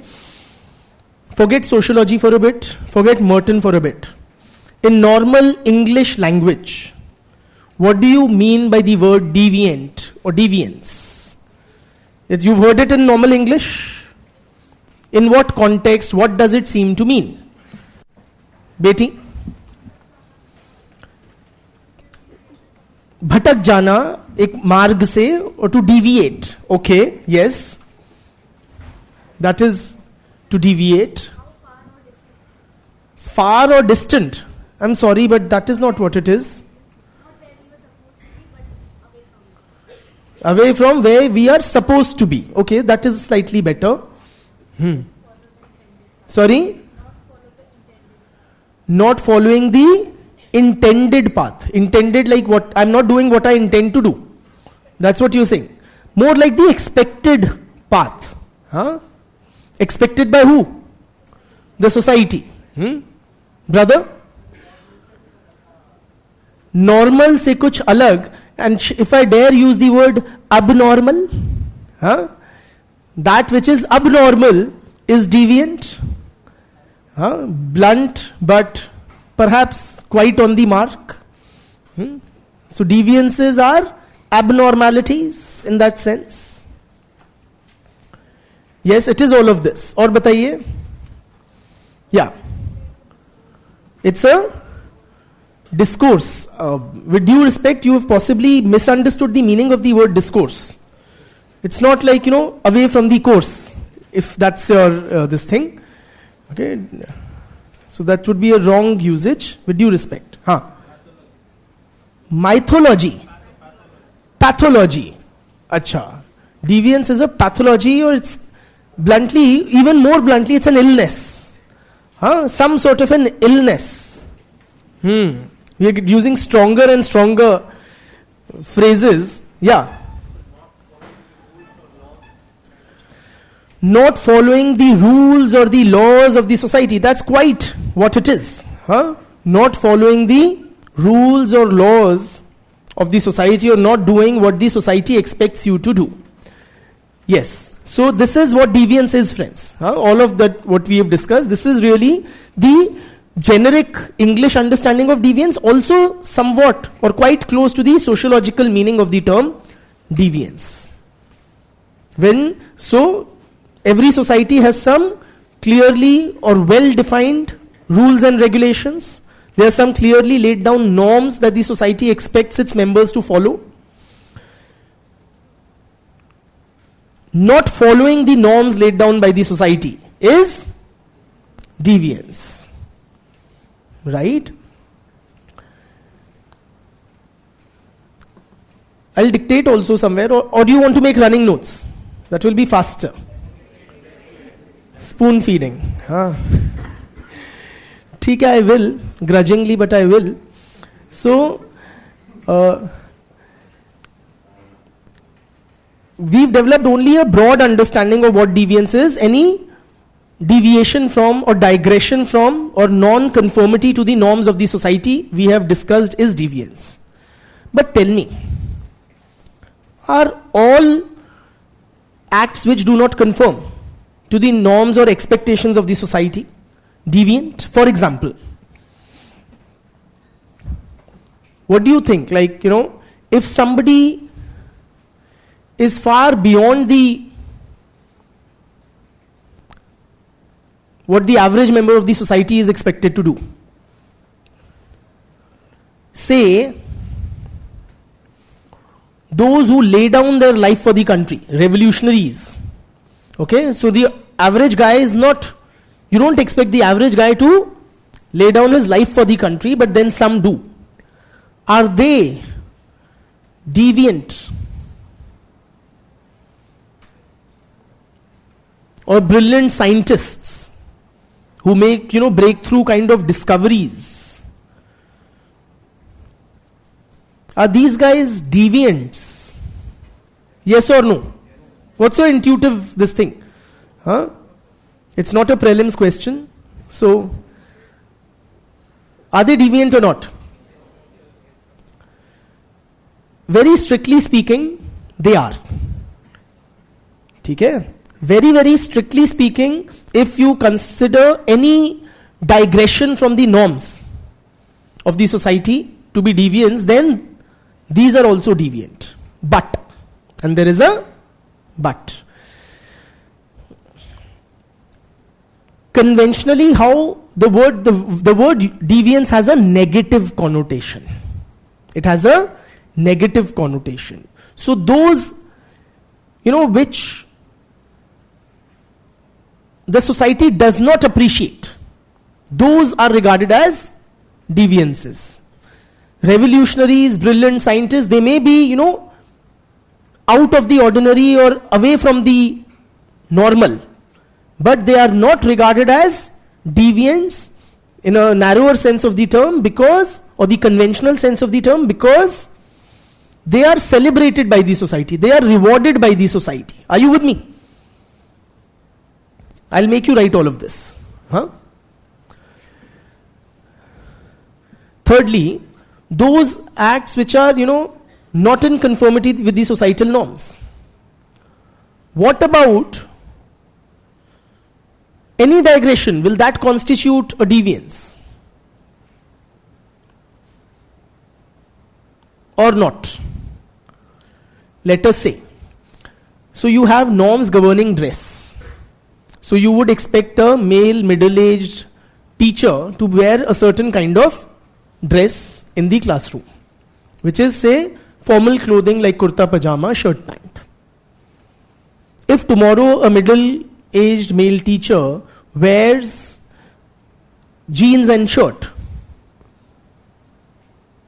will you call him a deviant? Will he be regarded as a deviant by the society? Tell me, what's your gut feel, yeah? Is that, will you label that person as a deviant? Will the society brand him as a deviant? Or not? No. If that male middle-aged teacher wears t-shirt and jeans, will that be deviance? Yes or no? No. If he wears a tight body-hugging t-shirt, bright yellow in color, and jeans, will that be deviant? Yes? Quite likely. And if he wears women's clothing, will that be deviance? Clearly that will be. So why is that one infringement of social norms you regard as deviance, and another infringement of social norms, say when he's wearing t-shirt and jeans, that you do not regard as deviance?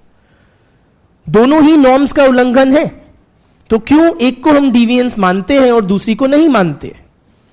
Intuitively, it's all intuitive. Tell me, what's your intuitive answer? Why is it that you say he's a deviant if he wears women's clothing? He's not a deviant if he's wearing, say, a collar wali t-shirt and jeans. One is socially accepted, the other is not. It has to be extremes. So women's clothing is like really crossing a certain line, it's an extreme. Okay, and if the teacher, male middle-aged teacher, wears shorts and t-shirt, will that be deviant? हाँ, in generally बात हो रही है. We're not talking specifics here. हाँ? Will that be deviance? Why? You should be quite accustomed to seeing middle-aged men, say your elder brothers, your fathers, etc., in shorts. But again, it is not acceptable.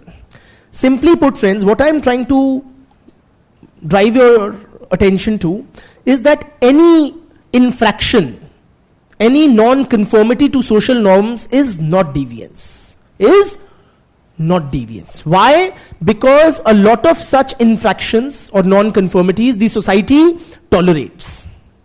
The society simply tolerates. So, किसी दिन T-shirt और jeans में आ गया teacher, तो बच्चे बर्दाश्त कर लेते हैं कि चलता है, थोड़ी जवानी सूझ रही है, चलता है ना? It is okay. So the society will let go, will let it pass.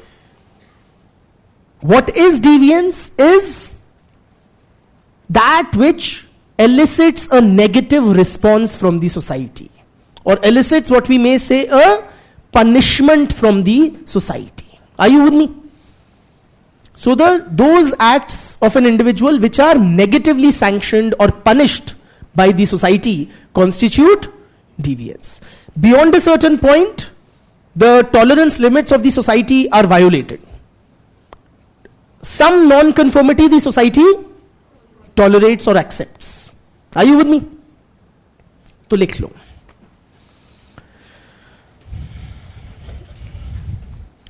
Deviance refers to those acts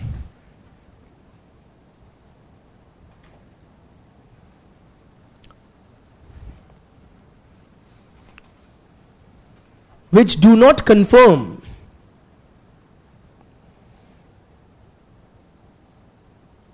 to the norms and expectations of the society.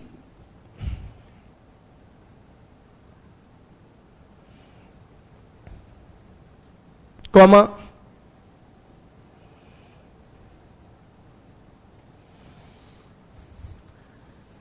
exceed the tolerance limits of the society.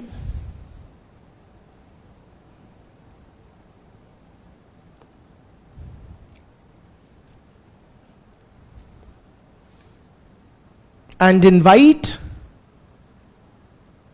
negative sanctions. Invite negative sanctions. ठीक है? Full stop. Next para. A broad understanding of deviance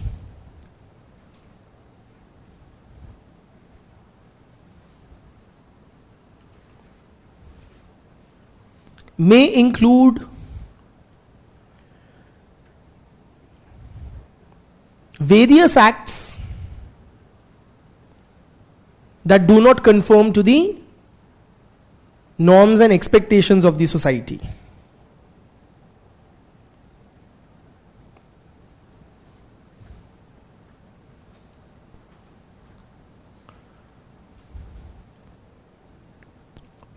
Dash.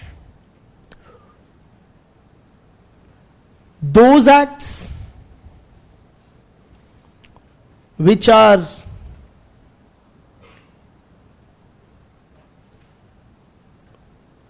positively sanctioned or rewarded by the society,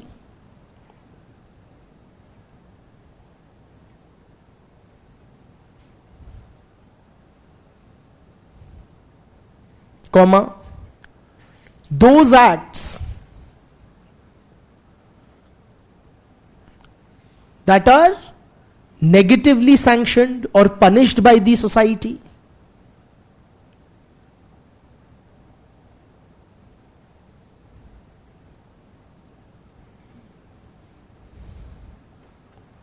I repeat, those acts which are positively sanctioned or rewarded by the society, comma, those acts which are negatively sanctioned or punished by the society, and those acts which are not sanctioned by the society, meaning ignored by the society, which are ignored by the society. Do we have examples of all three types? Positively sanctioned acts, brilliant scientists, revolutionaries, etc. They are rewarded by the society, they are hailed by the society, celebrated, put on a pedestal by the society. Negative acts, those which we typically would classify as deviant behavior, negatively sanctioned. And third would be those which are ignored. Like we said, somebody who's just about, infringing some social norms, right? But does not elicit any societal response. Okay? However, next para karke likh lo. However, Marshall Clinard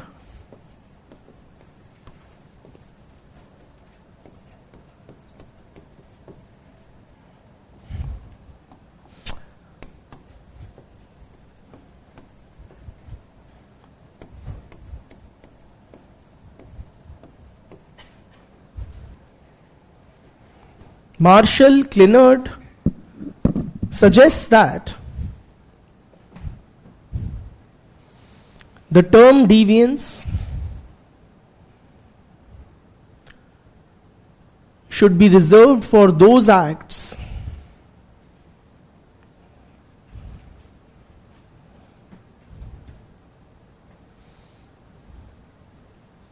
which are disapproved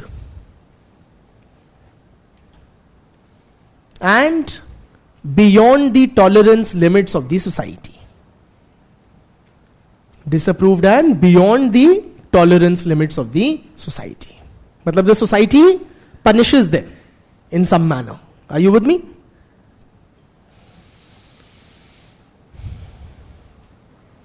Clear? Full stop. Some of the popular forms of deviance. Popular nahi, it's not a good word to use. Some of the popularly studied forms of deviance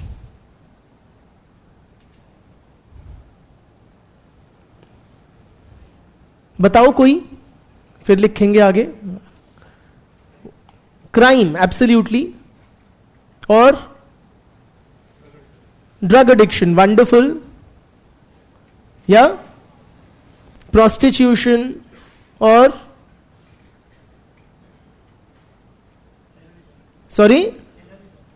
terrorism.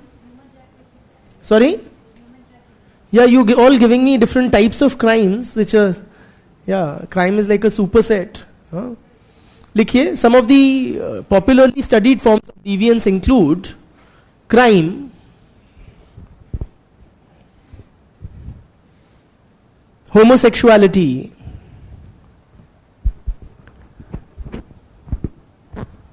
drug addiction, juvenile delinquency,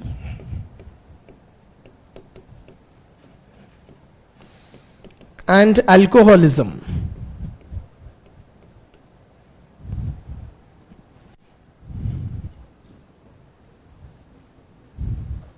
We understand this term. Have we come across this term earlier in our sociology class? Yeah. Basically crimes by those below 18 or below the legally permissible age for punishment. है ना? And alcoholism. What do you understand by alcoholism? Same as alcohol consumption?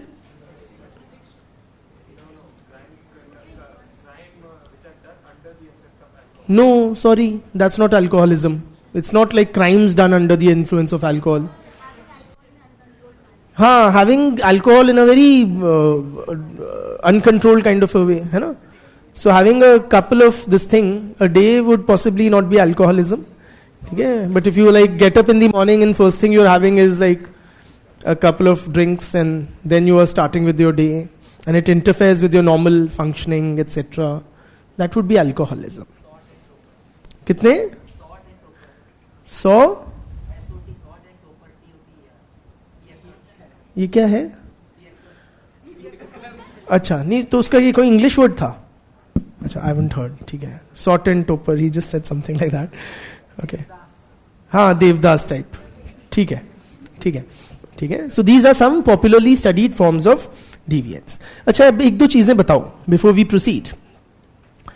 This concept of deviance, or what is regarded as deviance, is it the same for all societies or does it vary from society to society? क्यों very? जो गलत है वो गलत है, चाहे यहां हो या वहां हो. Why should it vary? Perfect. Different societies have different norms. So what constitutes a violation of societal norms would also vary from society to society. So what is regarded as deviance in Indian society may be quite permissible in American society. Yes or no? For example, premarital sex. How would it be regarded in Indian society? As deviant behavior. Unacceptable. Yes or no? But in American culture, it is actually quite institutionalized. Are you with me? So it is expected and accepted. Clear? Women smoking in public. In Indian society, deviant. And in, say, American society, more acceptable. Yes or no? So deviance is culture specific, yeah, society specific. Clearly. लिख लो बेशक. Deviance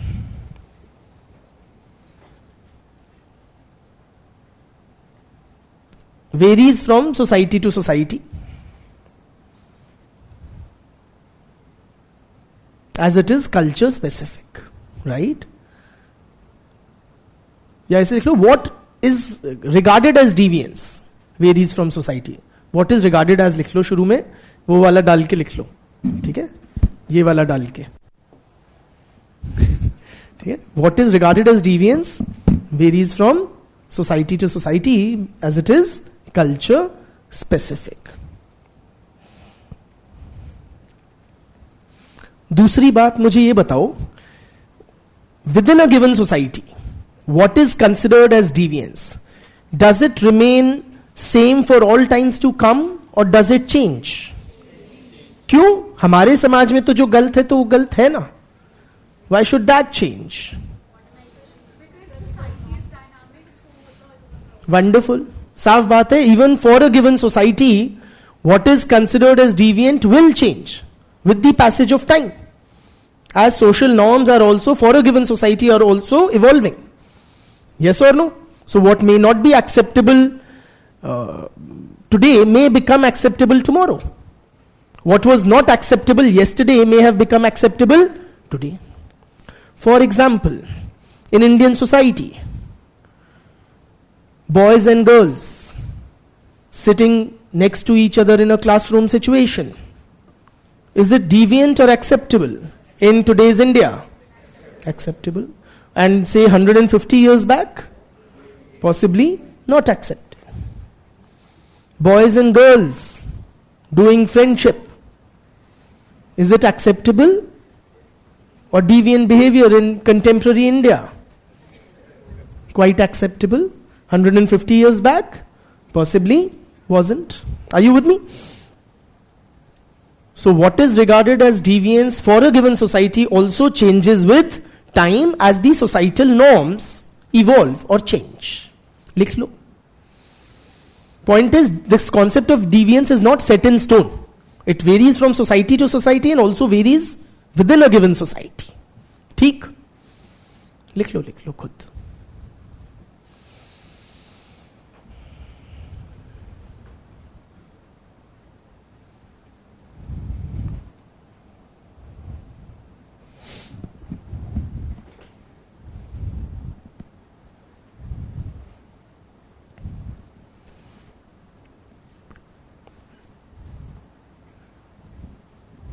इतना क्या इससे लिख रहे हो? Half a sentence लिखना है.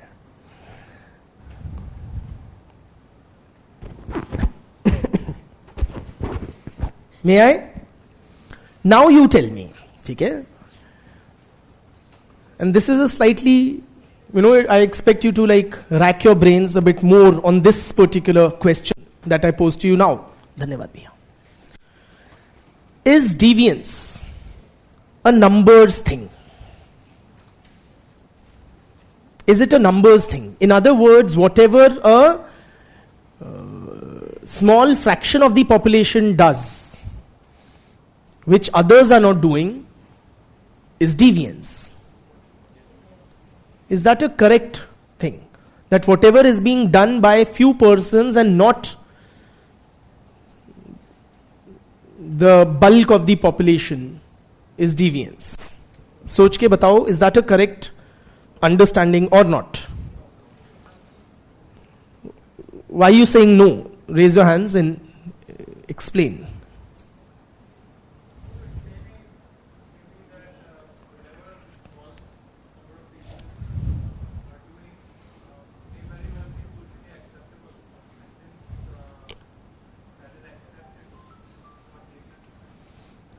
Okay, any examples that you can come up with that the majority or the bulk of the population is not doing, only some are doing and is acceptable?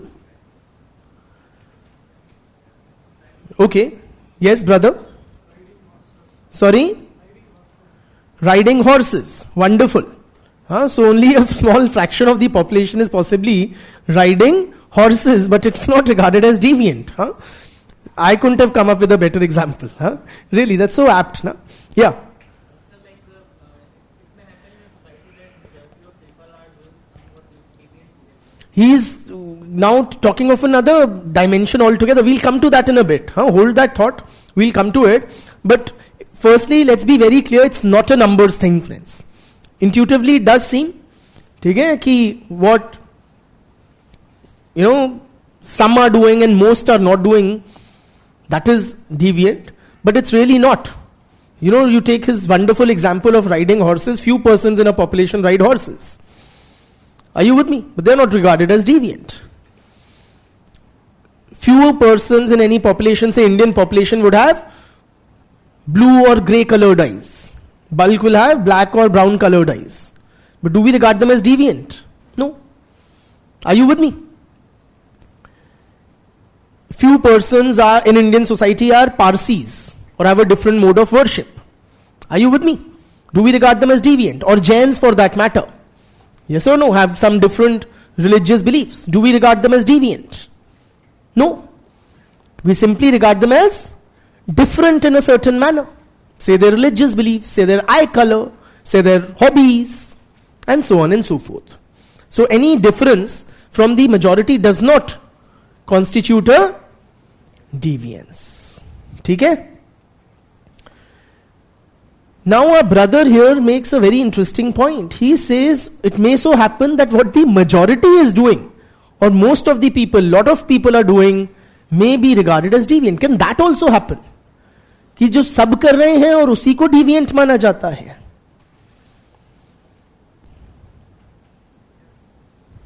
हाँ.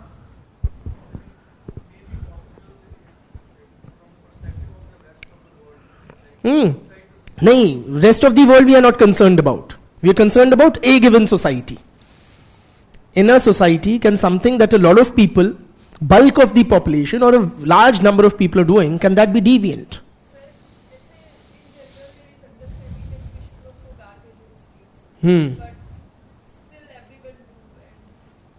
So are they considered deviants, those who throw garbage on streets?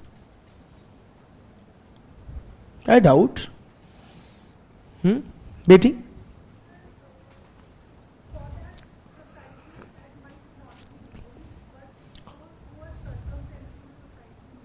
Circumferencing matlab outsiders. I'm not concerned about outsiders. Let's put it this way.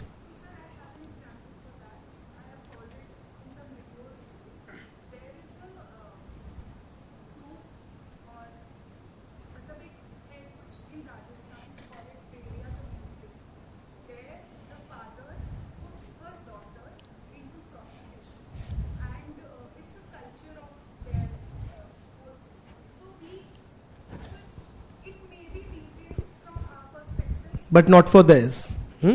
Okay. So friends, it's not a numbers thing. Both cases, a minority or a fraction of the population may be doing it, but it may be acceptable, not regarded as deviant like we just discussed. Or a lot of people may be doing something and it is not considered as deviant. For example, after a certain age, almost all male members of the society watch porn. But is it regarded as deviant behavior? Yes, it is. Yes or no? Simply, deviance क्या है? So what defines deviance? Societal reaction. अगर society कहे ना, हो, देखो क्या कर रहा है, that is deviance. So सब देखते हैं, but अगर आप के फोन में दिखेगी क्या कहेंगे? हो, देखो क्या कर रहा है. Yes or no?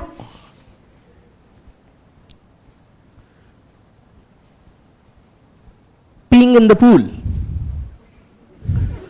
Very common.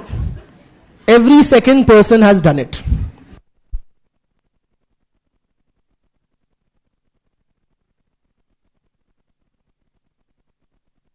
Yes or no? Can you just call somebody from the outside, please?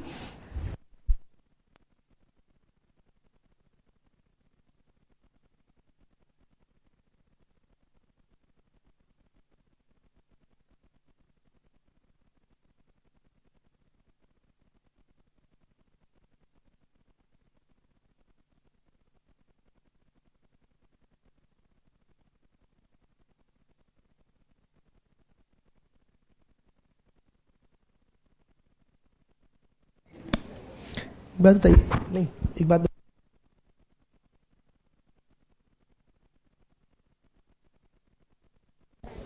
guys, we are back in action.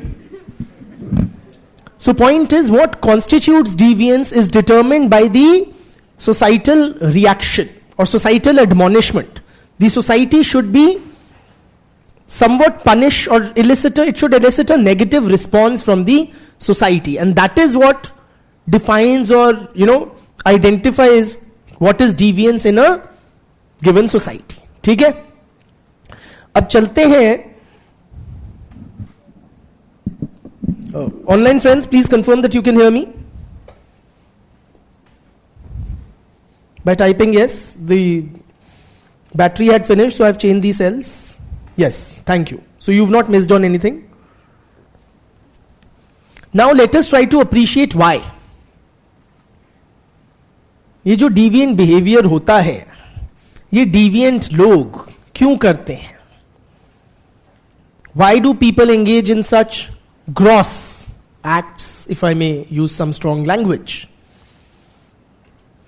Become rapists, homosexuals, criminals, drug addicts, prostitutes, alcoholics, murderers, और न जाने क्या क्या. Why? ये गंदे काम लोग क्यों करते हैं जो समाज को नहीं पसंद? अभी तो हमने पढ़ा कि we all seek continuous validation from the society. हाँ, and what are these guys doing? Not conforming to the norms and expectations of the society, receiving brickbats from the society.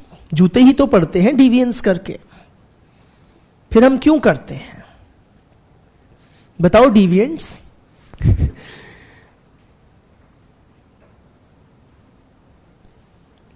How do you explain deviance? Let us try to understand why do some people engage in deviant behavior. Yes. And when we talk of it, we don't think of things like peeing in the pool. We think of the more commonly understood forms of deviance, such as homosexuality or crime or drug addiction and the like. Yeah.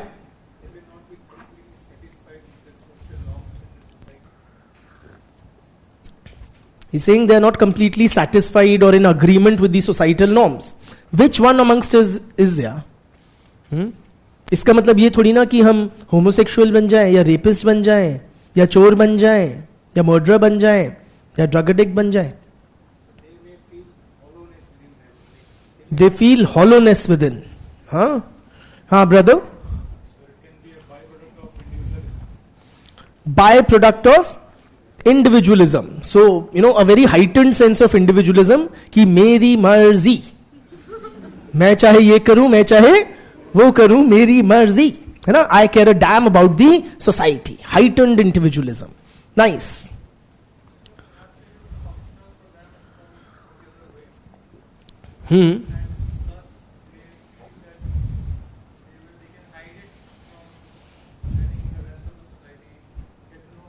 So साफ बात है, when people do what deviants do, okay, they don't expect to get caught. Okay, they are counting on their luck कि किसी को पता नहीं लगेगा. तो क्या ही दिक्कत है. And I'll be richer. मैंने चोरी कर ली, पकड़ा नहीं गया, I am richer. मैंने homosexuality कर ली, पकड़ा नहीं गया, I get some sexual kick out of it. Yeah, बेटी.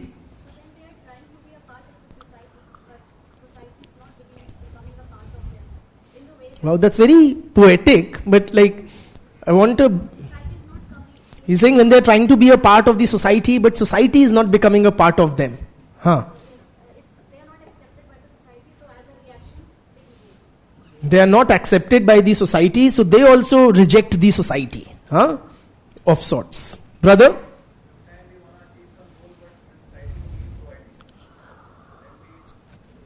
Don't give me these kitabi sociological explanations, those I will give you. Yeah.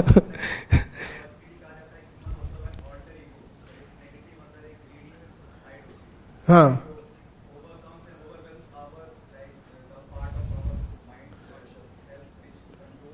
वो मतलब जेकिल एंड हाइड टाइप का है ना, कि मतलब we have an alter ego. ये उस फ्रॉड का कॉन्सेप्ट है.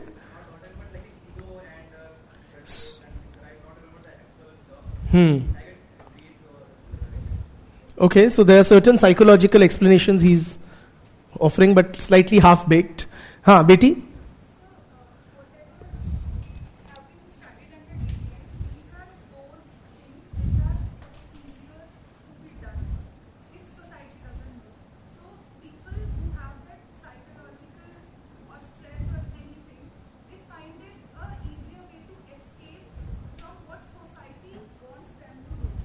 It's a stress buster. You're saying deviance is a stress buster. तो समाज बहुत प्रेशर्स और स्ट्रेसेस डालता है हम पे, और हम कहते हैं यार हम तो अपना एंजॉय करेंगे थोड़ा चोरी चकारी मर्डर शर्डर करके. हाँ, it's addictive. Very importantly, deviance is very addictive. Huh?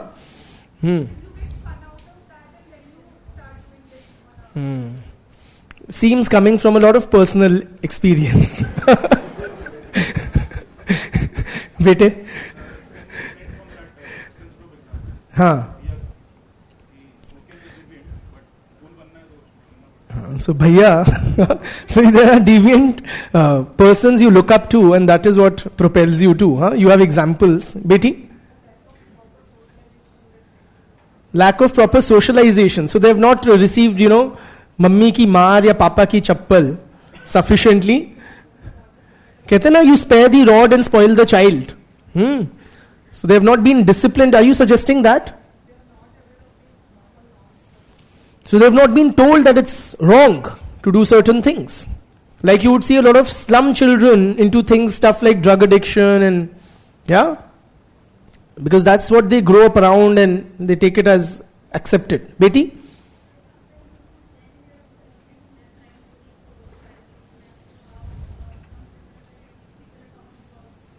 People are talking about me.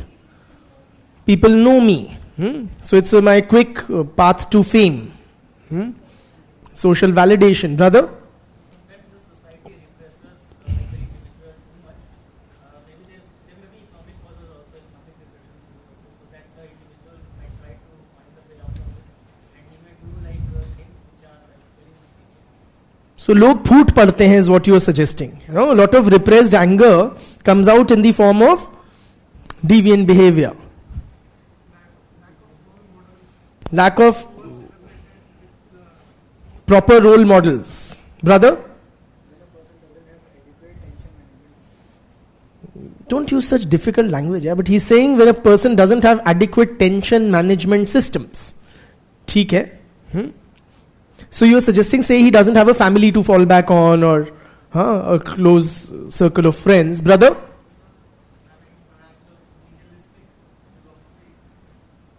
Legalistic philosophy. Realistic philosophy. Nihilistic philosophy. You simple bhasha na. Consider us very laymen. We are all laymen. कि क्या ही है, छोटा सा जीवन है, ये भी ephemeral सा है, 2 पल का जीना है ना, क्या ही मतलब है. So might as well have all the fun that you can while we are here. कुछ भी गलत नहीं है ना. हेडोनिस्टिक एंड बिल्कुल ठीक है. A lot of explanations or theories of deviance which were popular, okay, when Merton was writing. Before we come to Merton, there were these physiological explanations of deviance, physiological theories or explanations of deviance, which say what? Basically, they say that deviance is an outcome of some sort of a physiological or biological anomaly in a person.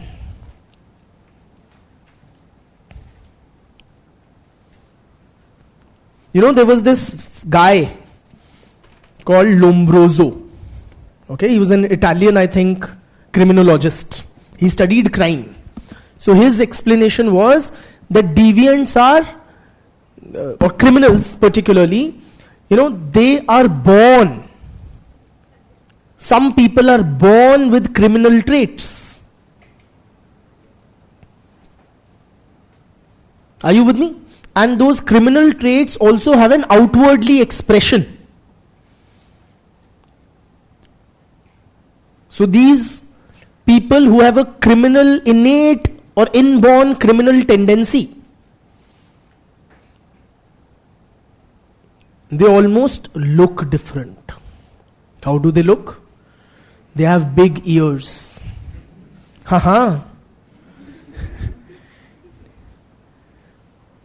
They have, you know, a broader than normal nose. Chodi chodi naak wale log. Oftentimes they have an extra body part, like an extra nipple or an extra finger, extra toe.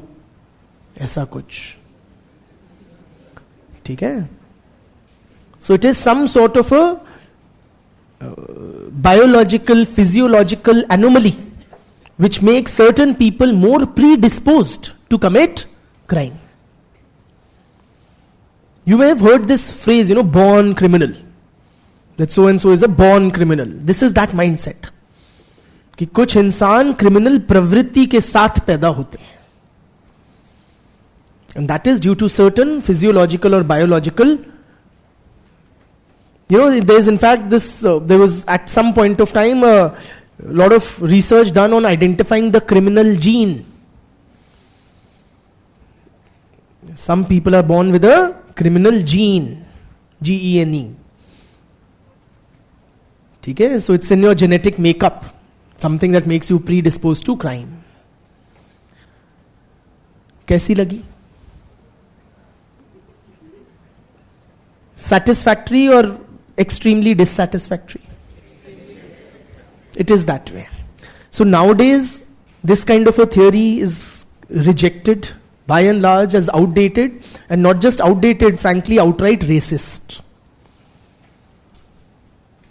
Why? Because these certain physical traits that scientists, so-called, like Lombroso, would identified in criminals, they were associated with particular racial minority groups.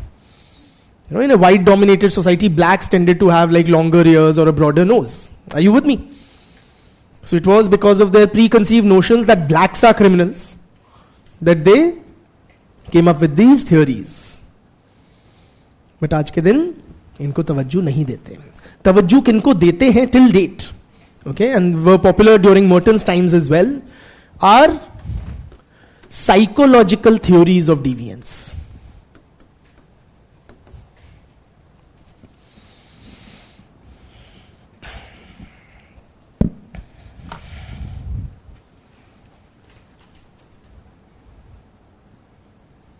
So psychological theories contend, that you basically need to identify how the criminal psyche is different from that of the law-abiding citizen. Are you with me? So there's something in the psychological makeup which makes certain people do things which the society doesn't accept or engage in deviant behavior. Lot of these psychological theories particularly explain deviant behavior in terms of childhood trauma. That some traumatic experiences during childhood which remain unexpressed, which were repressed, okay, they found expression later on in adult life as deviant behavior. Are you with me?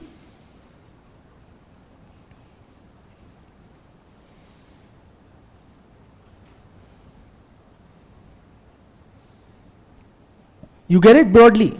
For example, say that criminal, he, as a child, he was sexually abused. And that kept on, that remained pent up or like bottled inside him for too long. And when he grew up, he became a child molester. Or he became a rapist or something of the sort. Or sex offender. Samajh rahe ho aap? So some sort of childhood trauma finding expression in later life as deviant behavior. Or somebody had a very cold father or a distant, unloving mother. Are you with me? Because of which later on in life they became like, that person became women hating and so on and so forth. Are you with me? Kaisi lagi? These are still quite popular. They still enjoy very wide currency. A lot of times they are offered.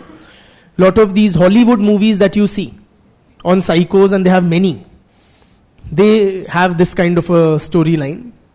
Hai na? And even in India we have started imitating this. Merton categorically rejected all these kind of physiological or psychological explanations of deviance.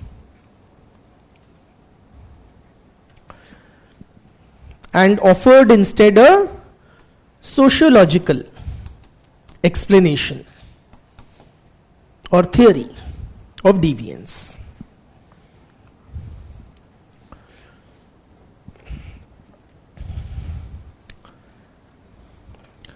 According to Merton friends, deviance is a result of the structure and culture of the society.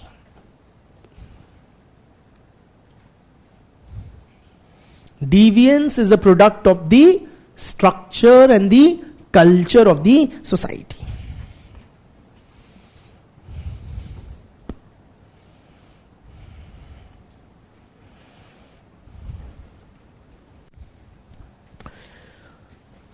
Merton analyzes deviance in American society, specifically American society, and what he says that in the society there are certain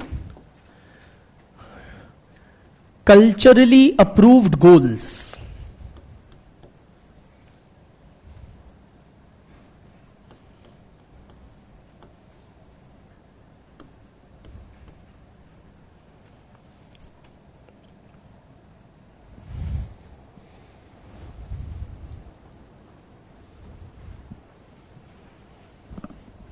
Now, what are the culturally approved goals in American society? Culturally approved goals means the society tells its members, American society tells its members that this is what you should strive for. So what is the culturally approved goal in American society? What does the society tell Americans? American society tell Americans, what should you be striving for? Financial success, wealth accumulation, becoming rich. That is a culturally approved goal in American society. That you should try to become rich and famous, accumulate a lot of wealth. It is a materialist culture. And so the culturally approved goal is wealth accumulation or financial success. ठीक? अमीर बनना. American समाज, American culture अपने लोगों को कहता है कि क्या करो? Strive to become rich. That's a worthy, culturally approved goal. There are also some institutionalized means that the society provides its members to achieve the culturally approved goals. Institutionalized means. I'll just write it cleaner, in a slightly more neat and clean handwriting.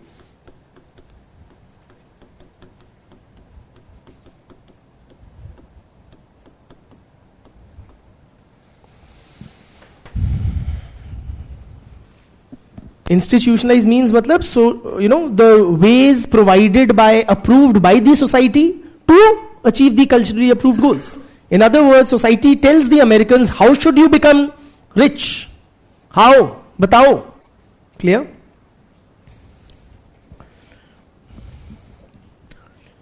But there's always a but. There is a mismatch between the goals and the means. There is a mismatch.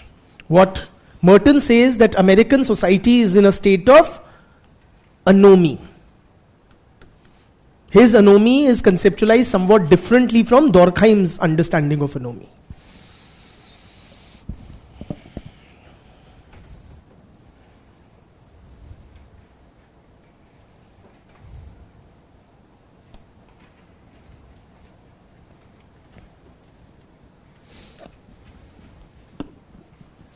In American society and culture, what is emphasized more?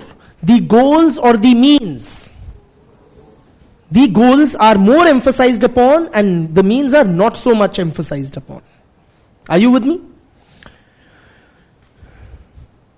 Also appreciate, friends, that people are placed in different positions in the social structure. Different people are placed in different positions in the social structure. Meaning what? Somebody is filthy rich. Somebody is rich. Somebody is upper middle class. Somebody is middle class. Somebody is lower middle class. And so on and so forth. Somebody is in the working class, say a skilled worker. Somebody is an unskilled worker. Somebody is jobless and poor and homeless. People are occupying different positions in the social structure. ठीक है? All the people have internalized the culturally approved goals. So everybody is taught or everybody is encouraged by American society to pursue the American dream. That no matter where you are from, you should strive to make it big in life. You should try to become rich. But all people do not have equal opportunity to become rich. Yes or no? Or all people do not have equal access to the institutionalized means.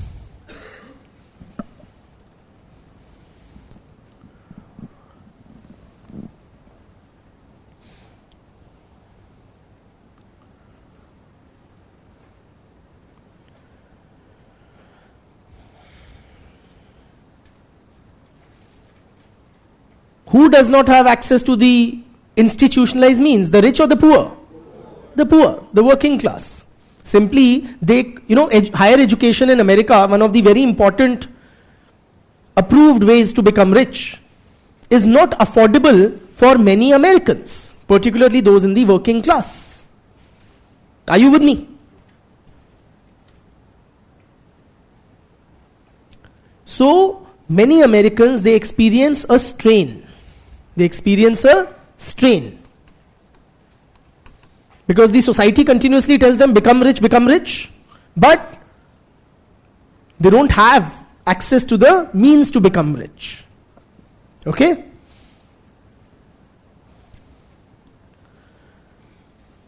So depending on their position in the social structure, people respond differently.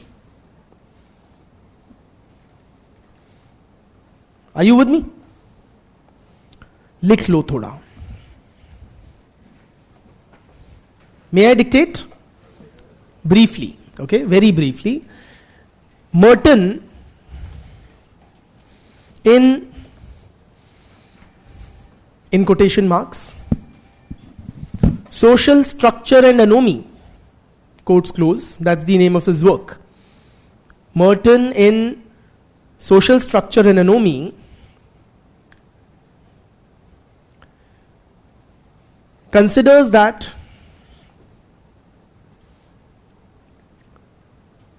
deviant behavior is a result of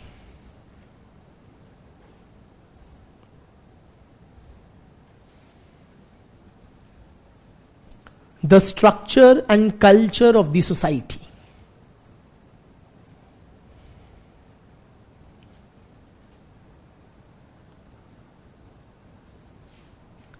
ठीक, full stop. In American society,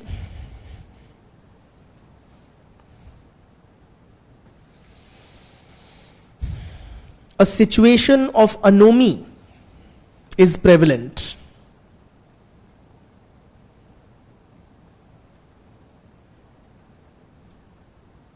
Full stop.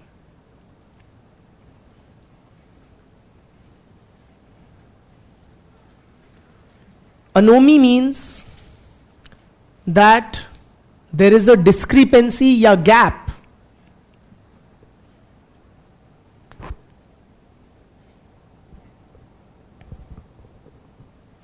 between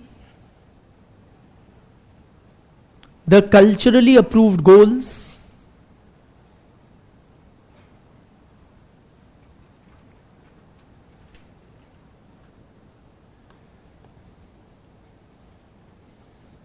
and the institutionalized means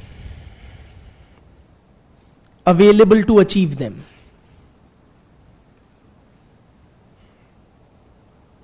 Full stop.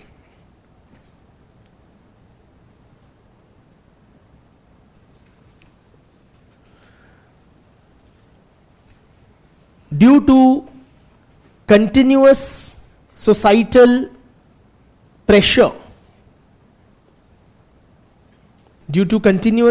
pressure, to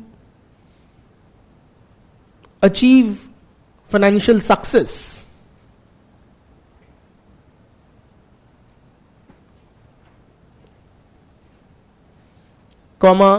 many Americans experience a strain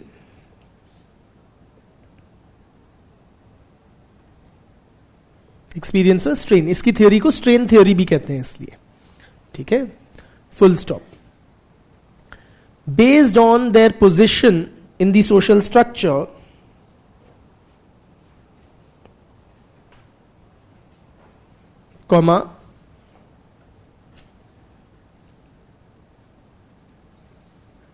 people respond differently to the situation of anomy.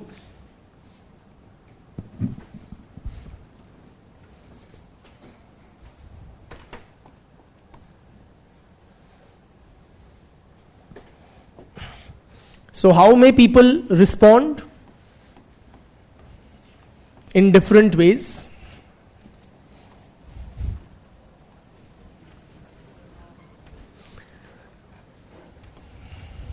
One way they can respond is conformity.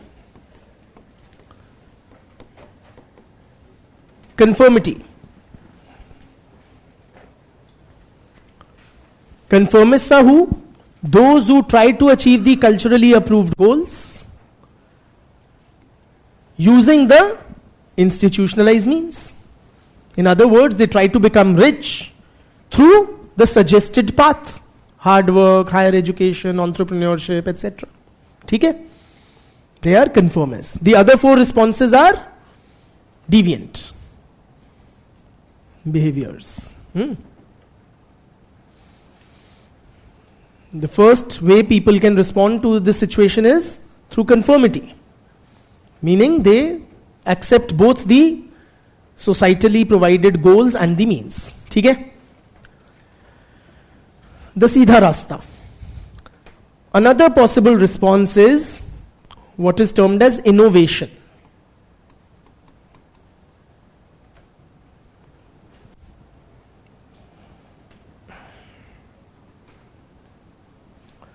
Innovators are who?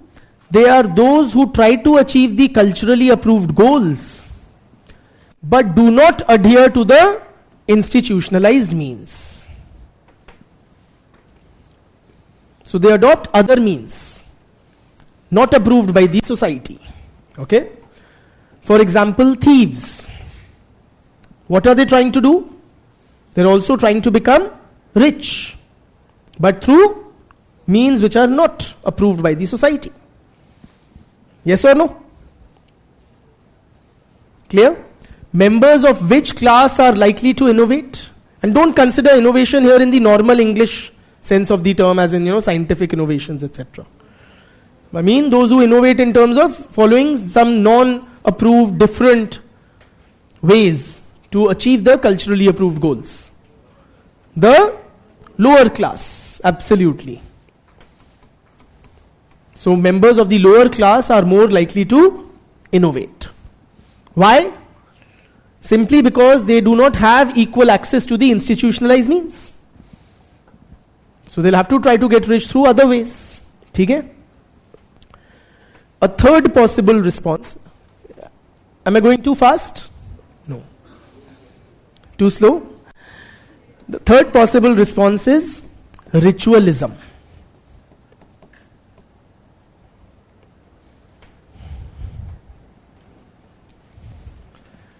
Ritualists are who? They are those who follow the institutionalized means but have given up on the culturally approved goals. Given up on the culturally approved goals. This behavior makes no sense at all. No? Means, after all, are means to an end. What is the end? The end is to achieve the goal. And the means are a way to achieve that goal. So if you have given up on the goal, why should you follow the means? Simply, these people have very strongly internalized, okay, the means. Then why have they given up on the goals? Because they are often stuck in dead-end kind of jobs, where there is no hope of, making it big in life. So, and that is why it is called ritualism.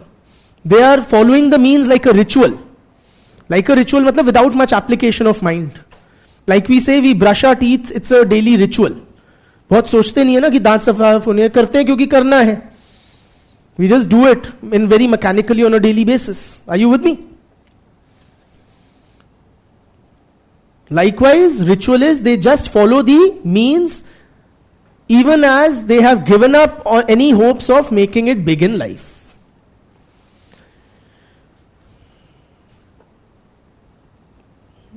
Which class? Members of the lower middle class. Lower middle class are more likely to be ritualists. For example, low-level bureaucrats. Okay, they are stuck in dead-end jobs, but they are very particular about following the proper methods, etc. In India, for example, a better example from an Indian context would be, say, primary school teachers in government schools. Are you with me? Because there's not much you can do as a primary school teacher, but then there are many primary school teachers who are very committed to the task at hand. They're very particular. Have you seen serials like Wagle Ki Duniya? There, Wagle ji is a classic example of a Have you seen? Hardly any of you. Have you seen this Shah Rukh Khan movie where he has a double role, Suri ji? Rab ne bana di jodi. There the Lallu Shah Rukh Khan. He is a ritualist. Yeah, so very lower middle class kind of a position one holds. But then they are very, very particular about being on time and doing the right thing, etc. Are you with me? Why? Because they enjoy a certain, though limited amount of respect in society, which is very dear to them. Right? So they are very particular about doing the right thing. Are you with me? You get the picture? Watch some movies, otherwise it's difficult. Another possible response is retreatism. I hope it's visible. Time, we should wrap up ASAP. Retreatism. That's just an R. Gone Ori. R-E-T-R-E-A-T-I-S-M. Retreatists are who? They are those. What does the word retreat in English mean? To step back. Literally it means to step back. Right? So retreatists are who? Those who have kind of taken a step back from the society. These are the guys who had internalized both the means and the goals. They tried to achieve success through the conventional or the prescribed means, but failed. Having failed, they give up on both the goals and the means. So these guys literally drop out of the society. They are the dropouts from the society. Those who become drug addicts, alcoholics, wayward. Are you with me? Sorry? Possibly that too. That is one of the options people do in such situation. Okay? Clear? They internalize both goals and means, tried to achieve success through conventional means, failed. Having failed, they gave up on both the goals and the means. And become drug addicts and alcoholics, etc.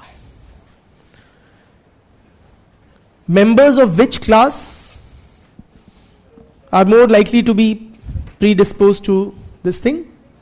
Retreatism. Middle. Upper class. Extremely poor. Koi bach gayi? All classes. This is a class free kind of an option. People from across classes.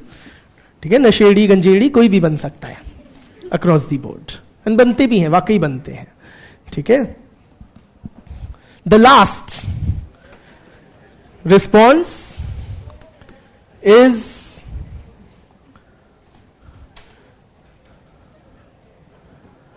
rebellion.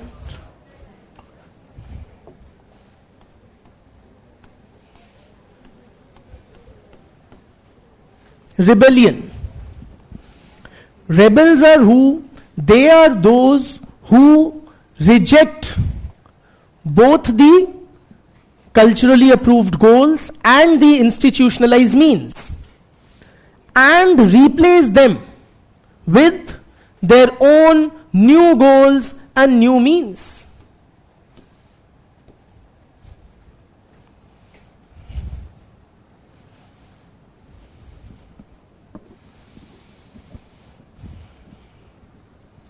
A classic example would be terrorist organizations. In the Indian context, say Naxalites. They reject the societally approved goals and means. समझ रहे आप? They say हमें नहीं बनना प्रधानमंत्री या MP, MLA and that too through the societally prescribed means of winning elections, etc. हमें क्या करना है? एक जातीय सरकार या पीपल्स गवर्नमेंट बनाना है एंड थ्रू वायलेंट मीन्स और overthrow of the antagonistic classes. Are you with me? इन लोगों को अपनी नई ही दुनिया बनानी होती है. ठीक है? These are the 5 responses. And before we leave, just tell me a few things. Which is the most common response in society? It is conformity. Most people are conformists. Which is the most common response amongst the lower class? Which is the most common response amongst the lower class? Conformity. बिटिया सब गरीब चोर नहीं होते, ठीक है, कुछ होते हैं. अधिकतम गरीब अपनी एक सच्ची ईमानदार रोजी रोटी करके अपने जीवन गुजारने की चेष्टा करते हैं. ठीक है. So when we write here lower class, it means members of the lower class are more likely to innovate. It doesn't mean all members और most members of the lower class innovate. Clear? बहुत बहुत धन्यवाद for your loads of patience that you've shown today. Thank you.